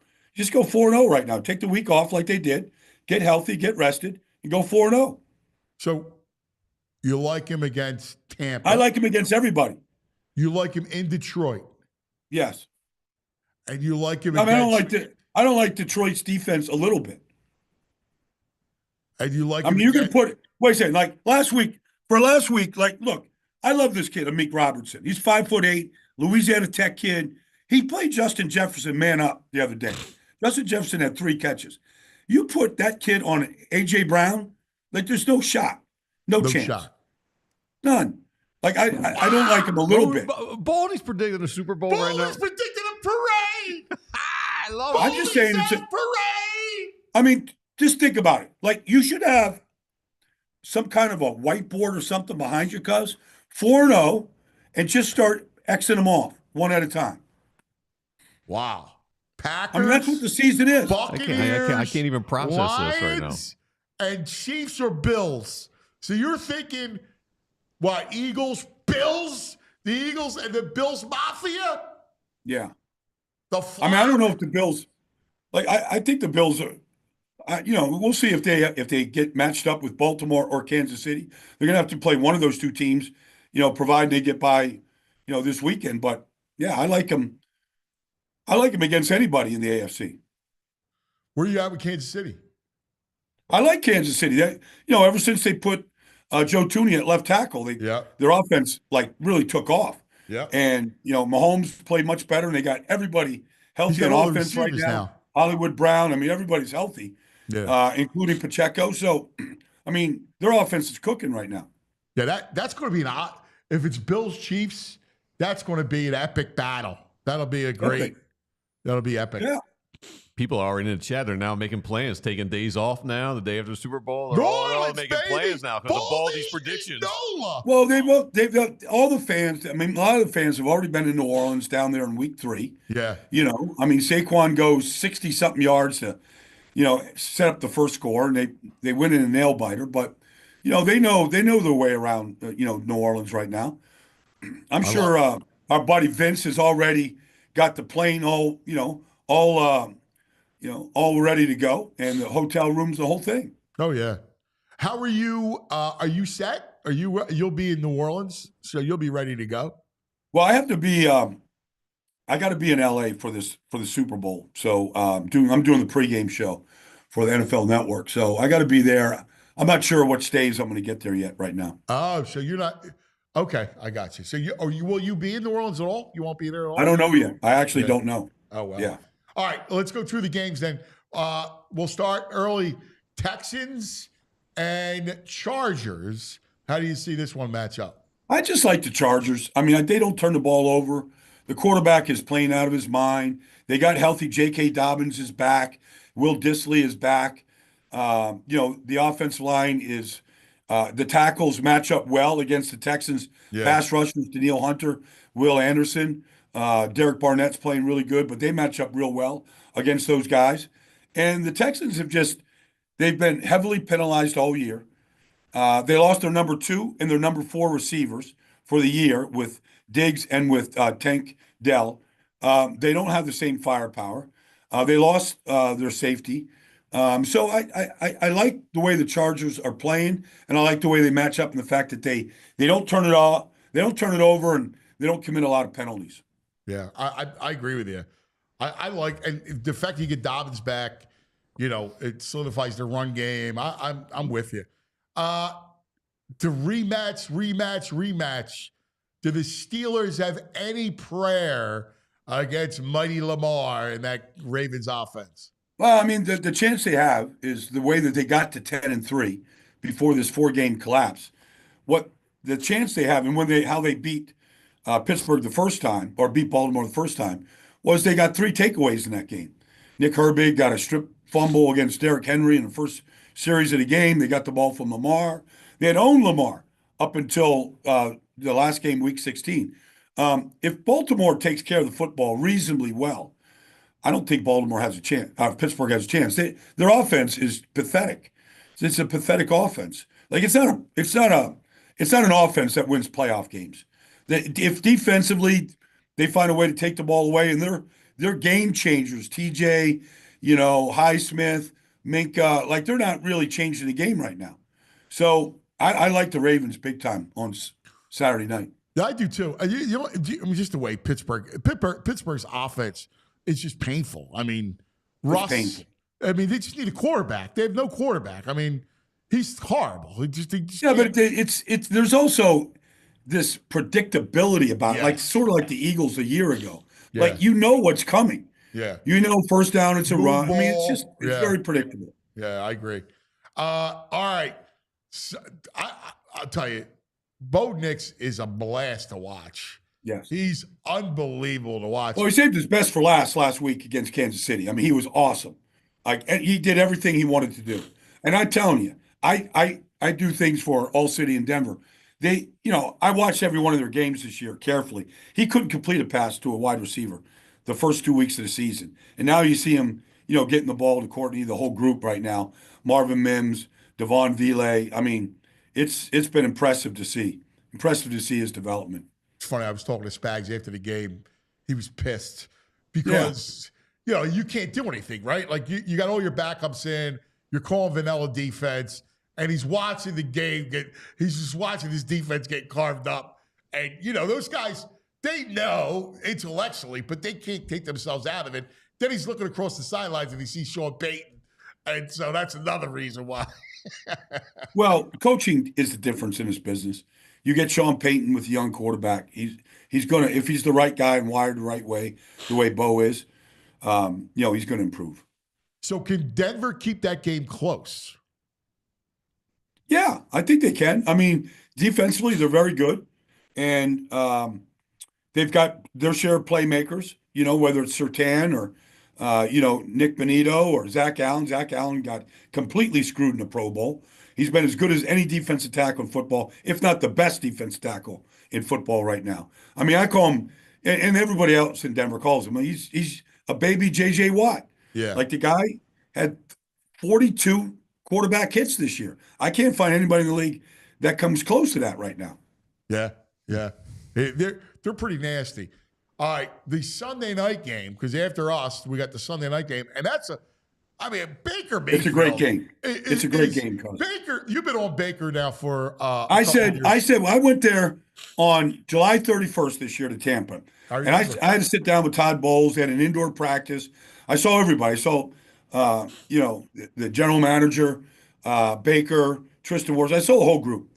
And I told Todd, because I've known Todd for forever, seems like forever. But I said, for the first time in your life, Todd, you got real coaching stability. Like you got a good team. You got a good general manager, good front office. I thought they had a good draft. I thought Jalen McMillan, Bucky Irving, Graham Barton, I thought they were going to be good. I didn't know they were going to be this good. Like that, Bucky Irving and Jalen McMillan, they have 16 touchdowns between the two of them.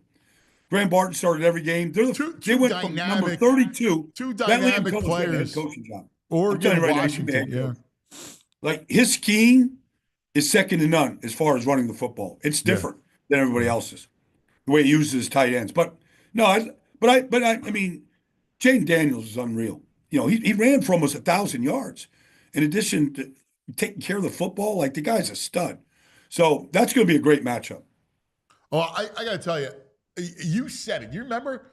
Baldy's team was Tampa. He's been high on the Buccaneers since training camp, it feels like. Yeah.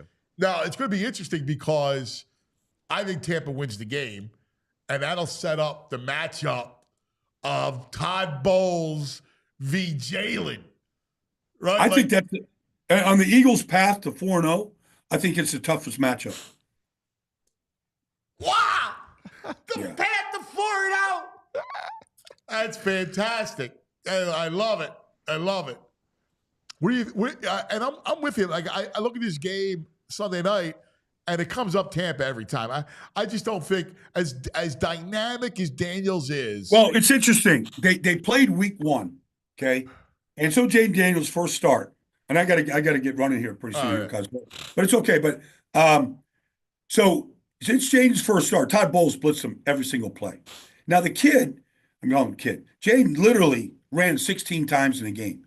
And most of them were scrambles. Like he felt the pressure coming, the free hitter coming at him. And you already saw his ability to get out of harm's way. Now, Washington got beat 37-20 that day, but their offense has completely changed. Yeah.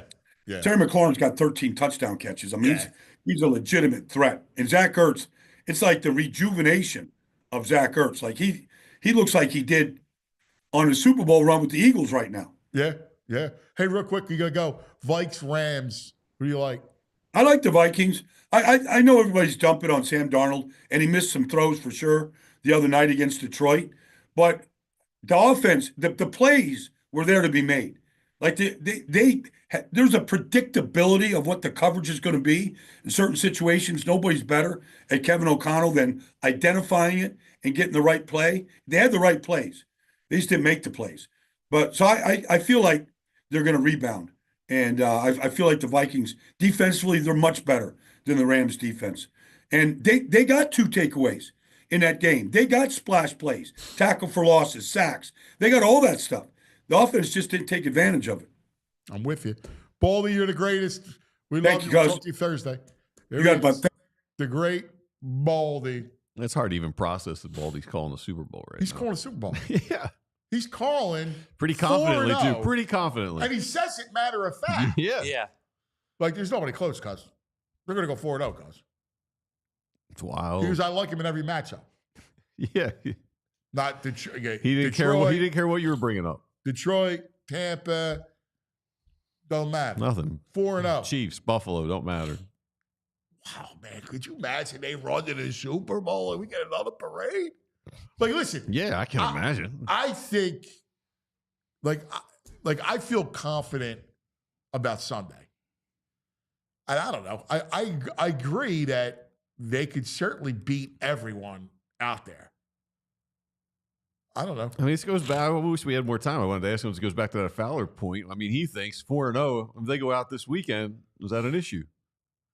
I mean, because he's like, he's almost like a shoebox bet here. Sit back and relax, enjoy the ride. That's what Baldy's saying. It sounds like interesting. It's a fascinating time. Jeez. I'm in shock he said that. Like, yeah, because he goes on other networks you know and other towns. You know what's going to be? He's a football man. He knows his stuff. Here's how I see Sunday's has completely. I could see it. I see Sunday going. It's 10-10 at halftime, and like all of a sudden, like there's a little worry, little concern because we always worry everything, of course. And then second half, birds just roll. Well, that's what they've been doing here. And Green Bay doesn't score in the second half. And it's like 27-10 Eagles. Jalen finds his rhythm second half. He gets the rust off first half. Right? Like, you can completely smell it. Fangio's been a genius at halftime adjustments. Yeah, it's the truth. All right, coming up, we're going to talk to Mike Sielski in a minute. This portion of the show is brought to you by Rite Aid. Go to riteaid.com for the store nearest you. Let's talk about some of our friends, shall we? Let's talk about, Parks Casino. Are you ready? I got the new read. Let me look it up here. Parks Casino. Here we go. Does he have the new axe? I don't see the new axe in here. Perfect. There's no new axe? No, he didn't give me the new axe. I want the new axe. It's got to be more. It's got to be more. It's got to be more. All right, well, let's just tell you what's going on because Parks Casino is a great night out. 2025 is the place to be. All roads lead to Parks Casino, Pennsylvania's #1 casino. You got to go to the Excite Center, 1,500 seat. That arena. What do you got? I'm just looking at the axe now. There's some good new axe. Well, I'll tell you what. All right, go to the Excite Center. All right. You get 1,500 seat intimate setting. Afterwards, you go to the Parks Grill Steakhouse or before the Liberty Bell Beer Garden, the Bamboo Noodle House. It's all great. All right. So what are the new acts? I mean, it's sold out, but Bee Gees Gold, a tribute band to Bee Gees. I was waiting to get that read. I saw, but it's sold out, so they don't need us to hype it up. I know, but like, what you doing on your back? Yeah. You should be dancing. Yeah. I started a joke that left the whole world crying. I love it. We have Shaggy. Shaggy's on the list. Obviously, It's January 18th. We have Richard Kind, January 24th. So we still have all that. Whoa, Larry. Whoa. Hey. Hey, Larry. Hey. Blackberry Smoke, Rattle Rumble, and the Roll Tour 2025. That's January 31st. Piano Man, Generations. Piano Man. Billy Joel. Piano Man. And Elton John songs. Yeah. Oh, really? Yeah.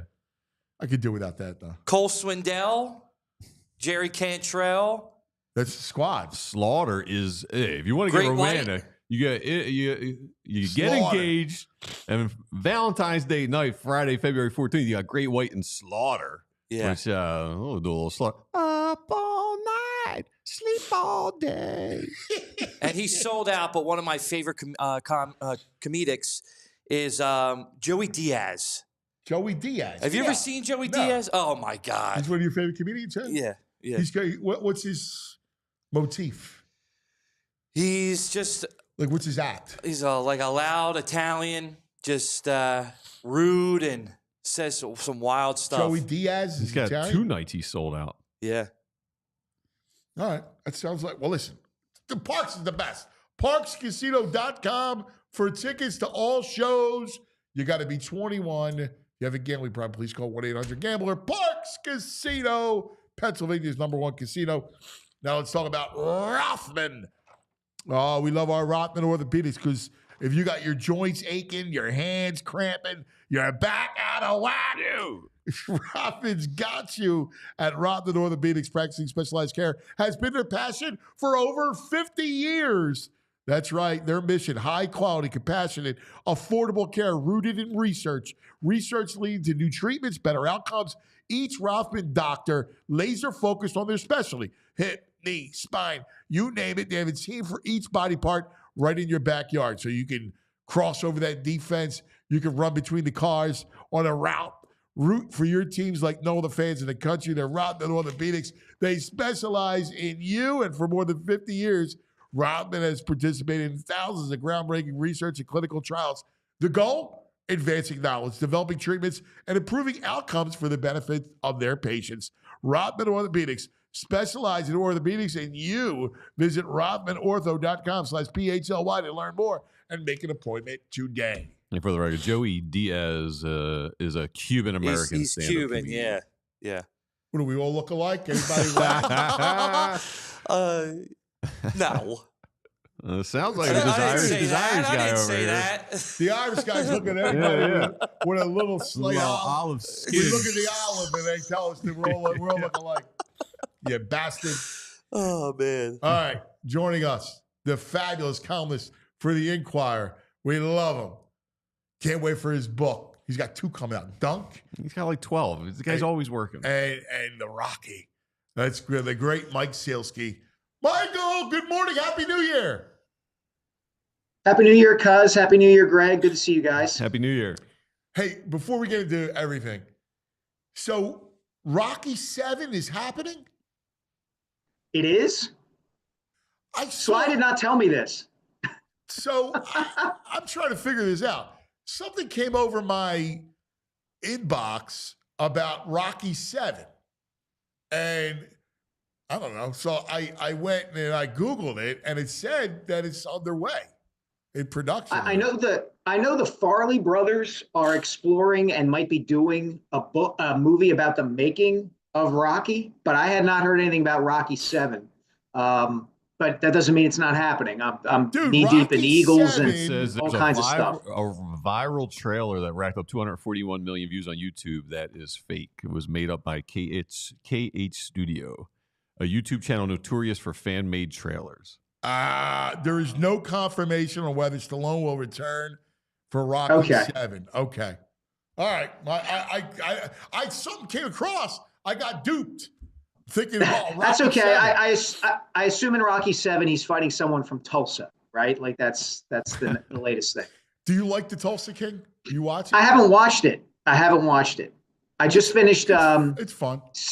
I've just finished Say Nothing, which is on Hulu. It's all about the troubles in Ireland, Northern Ireland. It was great. Dude, Absolutely I heard it's unbelievable. I heard that is incredible. Really. Yeah, it's awesome.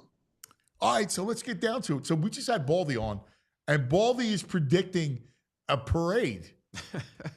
and he's not one to go, wave pom-poms. And he said, listen, he goes, I like them in any matchup. They're going to go 4-0. I don't think Baldy's far off here. Look, they have the #1 defense in the NFL. They can beat you any way they want to beat you. They can run the ball. I think that Pittsburgh game reaffirmed for everyone that they can throw the ball, assuming Jalen is healthy. And, I've watched some of these teams over the last couple of weeks, even Detroit in that game against Minnesota on Sunday night, as good as the Lions looked.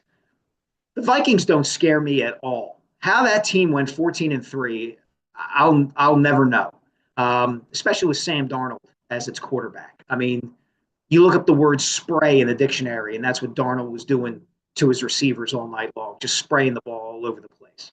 So I don't think Baldy's far off here. And just from like a magic, like juju standpoint, them going to the Super Bowl would totally complicate my life and make things infinitely harder for me personally. So that guarantees it's going to happen. Well, if you think about the matchup, like we'll look at what's in front of us, and that's Green Bay. And I think the Eagles are matched up really well against Green Bay. I don't think Green Bay can score a lot. They're certainly not going to come close to the 29 they scored in the opener in Brazil. Yeah, I'm with you. Like I said, I like the Eagles' defense against virtually any matchup that they're going to face. In an odd way, as much as I would have preferred them to see the Commanders, right? Just because the Commanders are inexperienced, as great as Daniels has been, you're getting a rookie quarterback. There is the element of Daniels is this kind of singular talent who could scramble his way into some big plays and potentially keep up with the Eagles' offense in terms of scoring and seem to be the one kind of Achilles heel of the Eagles' defense. But in terms of the Packers, I mean, Jordan Love is very solid. I don't think he kind of gets the credit he does just for being solid. Like in this previous 6 games before he got hurt against the Bears, he hadn't turned the ball over at all, 9 touchdowns, no turnovers. But the Eagles are a better team. They just are. Violations, Greg said this a couple of weeks ago when I was on. Like, can you be worried about the Packers? Yeah, you can be worried, but the Eagles are still better. The Eagles still beat them in week 1. So I think you're going to get that matchup no matter who they face. Yeah. My only, again, and I think this is legit, we've talked about it, and it's the obvious, and it's Jalen hasn't played in a couple games. I mean, and you could see a little bit of a slow start. They slow starts anyway. And then, at some point, Barkley gets rolling in the second half. That's their MO, and they pull away. That's kind of how I see the game script. Yeah, I mean, look, I think with Jalen, they're a great team. I think with Jalen operating at 100% health and capacity, they're a great team. And even without Jalen, and this is good, I don't mean this to be a slight against him. Their infrastructure is so strong with what they have on defense and with the pieces they have around the quarterback on offense that they can beat anybody. It doesn't necessarily mean that they would get to the Super Bowl without Jalen if for whatever reason he woke up tomorrow morning with a headache or something like that. But they're really good. They're really, really good. And they don't have the injury issues that the Lions have. And so they're going to be the toughest out in the NFC, I think. I really do. It would surprise me if they didn't get there because I think the roster and the coaching is that strong. VG, first Baldy, then Mike. You're okay with this, with the football gods? Yes, I am. Because I know where it's coming from. It's completely objective. It's analysis. Mike gives you great analysis. Baldy gives you football analysis. There's complete objectivity here. So this is why I'm good with it. I got to say, if good football minds are saying this, then there is credence to this Fowler story.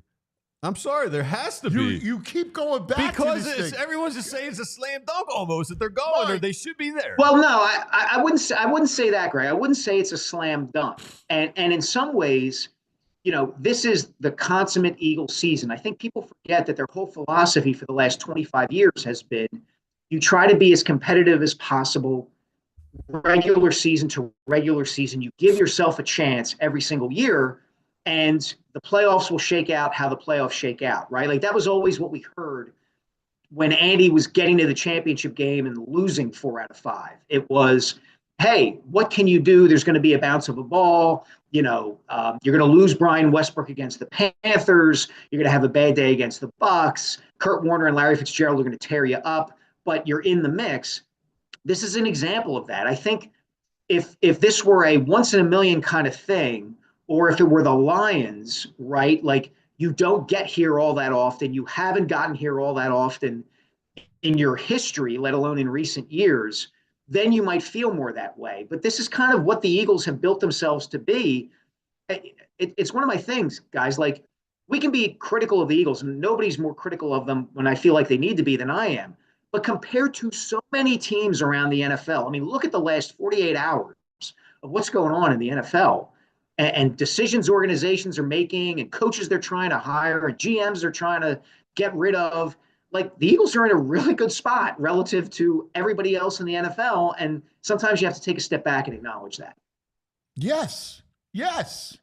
And here's the thing that drives me nuts about the Fowler thing is whatever you want to say about Sirianni, there's a lot to pick at. But he answered the bell in my eyes again. He's done it two big times, right? The slide from last year, what happens, right? He comes in, he has a good offseason, right? Jalen was upset with him. He handled that. They get off to a funky start. He handled that, right? Like, each of these moments, he stepped up. And again, I look back, and I brought this up earlier, but it's worth repeating. Mike Steichen, all of a sudden, the shines off of Steichen's rose. And people were talking about whether or not he was going to get fired. Gannon. Everybody went, oh, Gannon. His defense sucked this year, and he didn't make the playoffs. All right? Dougie P gets fired. I mean, say what you want. This guy has him back again, winning all those games, and he's back for another playoff run. Yeah, look, I don't think you fire him if he loses Sunday or loses the following Sunday. You just don't. Look around the NFL. Look at the Giants cycling through coaches, and now John Mara basically saying, like, I don't want to fire Brian Daboll and Joe Schoen because I just don't want to have to look for somebody new again. So we're going to give them a chance to make it work.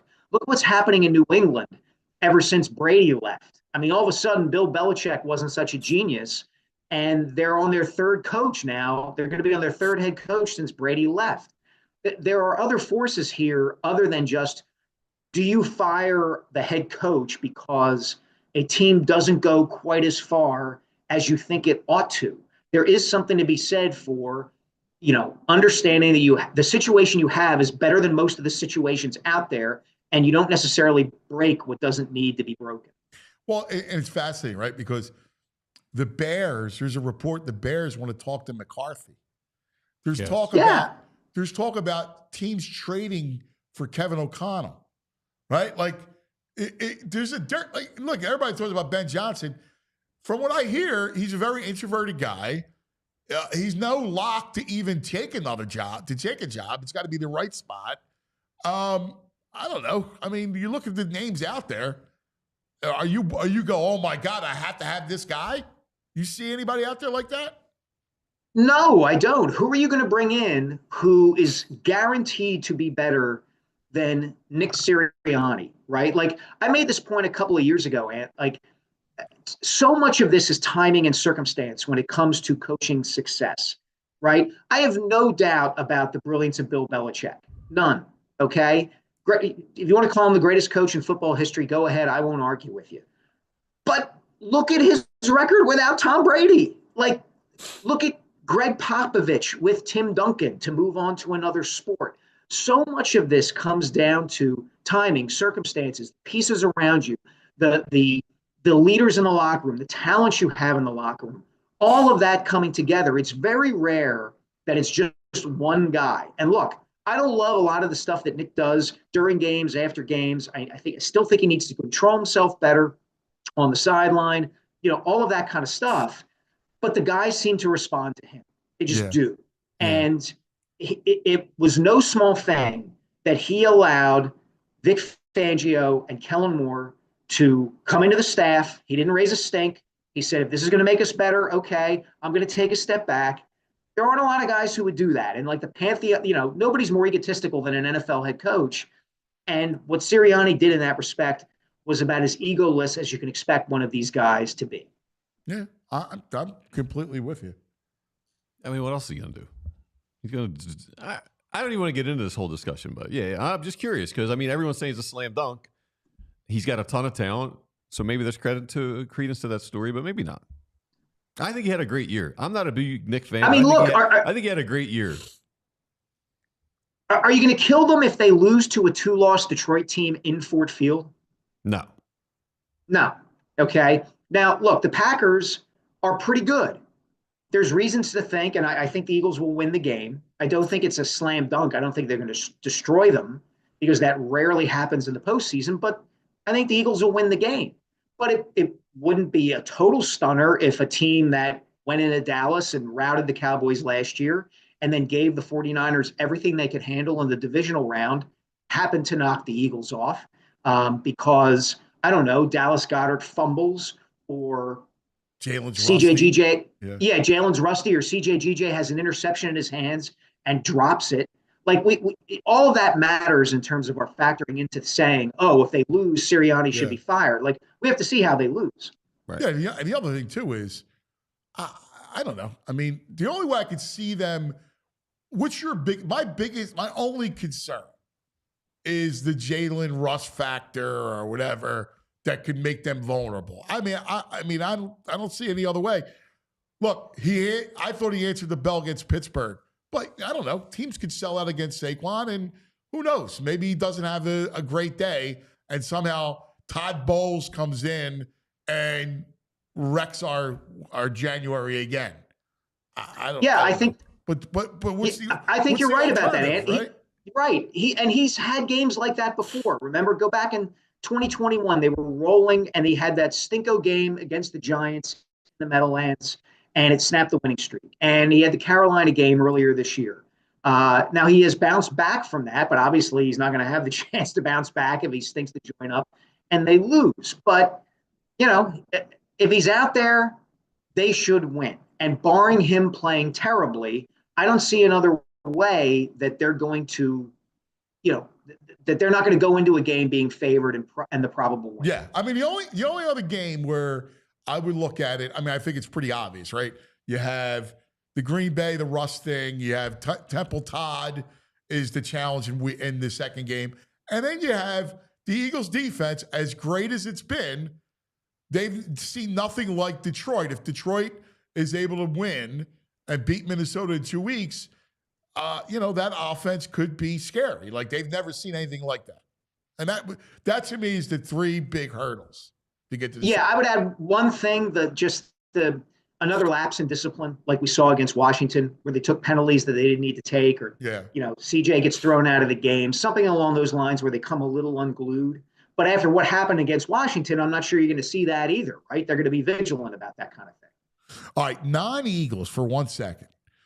It's 2025. I want you to look in your crystal ball, and I want you to tell me your couple of your biggest predictions that you see in 2025 involving the other three teams.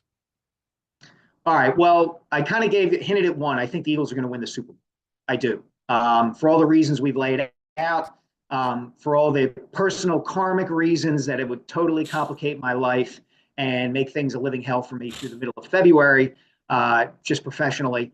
The other thing I'd say, I don't know if this is tied to the Sixers or not. I think there's going to be news, and I don't know how big a deal this is to people who listen to shows like the one I host or this one or anything like that. But I think there's going to be news this year that Philadelphia is getting a WNBA franchise. I think now that the Sixers are ensconced in that arena, it's going to get built. I think that's down the pike. How interested people are in that, I don't know. Obviously, they're not going to have Caitlin Clark here playing every single game. But I think that will come down the pike. I think the Flyers are going to miss the playoffs. I think their goaltending is that bad that you're going to see it's going to be a different twist on what happened last year. Last year they had that 8-game losing streak that knocked them out of the playoff picture and kind of gave them pause on the rebuild. This time around, it's a little bit different. I think the fact that the goaltending is so poor is going to make it more challenging for them to get a gauge of what they have in the rebuild. And it's a problem they got to fix somehow. Maybe it's Fedotov. I don't think Ursan is any more than a backup. So that's an issue. I think the Sixers will get in the play-in at best. At best. You saw it last night. Like, you just can't have a situation where Embiid plays one night and doesn't play the next, and then plays the next and doesn't play the one after that. It's not going to allow them to build any consistency. He's like superhuman, right? Like, the guy is playing his heart out. He had that stretch where he actually shot him right back into the game again. And it's just too much on him. Paul George can't carry it, right? Like, he's a perfect guy if Embiid's healthy to play with Maxey and Embiid. But they still struggle to score if Maxey has to shoulder all the responsibility. He's the entire offense. Watching last night, there's no motion, there's nothing. Everyone's just hanging out watching, and they're watching Maxey try and do something. Penetrating, it's awful for the kid, to be honest with you. Yeah, it is. And anybody who's talking to you about, the Sixers can make a run, if they get in the playoffs, you don't want to play them. I'm sorry, no. Like they're not going to be able to build that. The regular season does matter in that regard. These teams have to be able to build consistency and continuity and sustained excellence over 82 games, and the Sixers aren't going to be able to do that. They're just not, especially if Embiid is playing like every other night. Right? It's just not going to happen. And as far as the Phillies go, I think they're a playoff team. I don't think they'll be as good this season as they were last season. The Braves will be better. The Mets will be better. But they'll get in, and they'll have a swinging chance because of the lineup. I like it. Yeah. I like it. Michael, what's on tap for you? What do you got cooking? I'm down at NovaCare today. I'm going to talk to Vic Fangio about what it's like to be the oldest defensive coordinator in the NFL. Strikes me as a guy who, gets his AARP card in the mail and eats it and earns his Social Security checks. I mean, there's something to be said for the old guys, Ant, and Vic is saying it. I love them. I love the wisdom guys. I think every organization needs a wisdom guy, and Vic is their wisdom guy. And Stout. To go way in the way back machine. It reminds me of when the Eagles hired, and this is way back, when Vermeil hired Sid Gilman as his offensive coordinator. Sid was like 67, 68, but he was still at the top of his game, and he took Jaworski in that offense to a new level. They get to the Super Bowl. Great pull. Same sort of thing here with Fangio. Yeah, that's a great pull. Great pull. Mike, you're the best, buddy. We love you, man. All right. Thanks, guys. Good to see you. There he is, Mike Sielski, another one who says the Eagles are going to win a Super Bowl. It's Super Bowl Tuesday. Super Bowl Tuesday. Wow. Fangio's only 66. I don't know why I felt like he was in his 70s. Like 66 is not that old these days. He looks much older. He seems much older than 66. 66. Yeah, he does seem, I guess. You're right. Yeah. Yeah. He does seem a little like George Clooney's like 62. Right? I don't know. Close to it. Yeah. Yeah. No, that's funny. Now, he's a wisdom guy. He's the best. All right, time now for our Rite Aid back in the day moment. Back.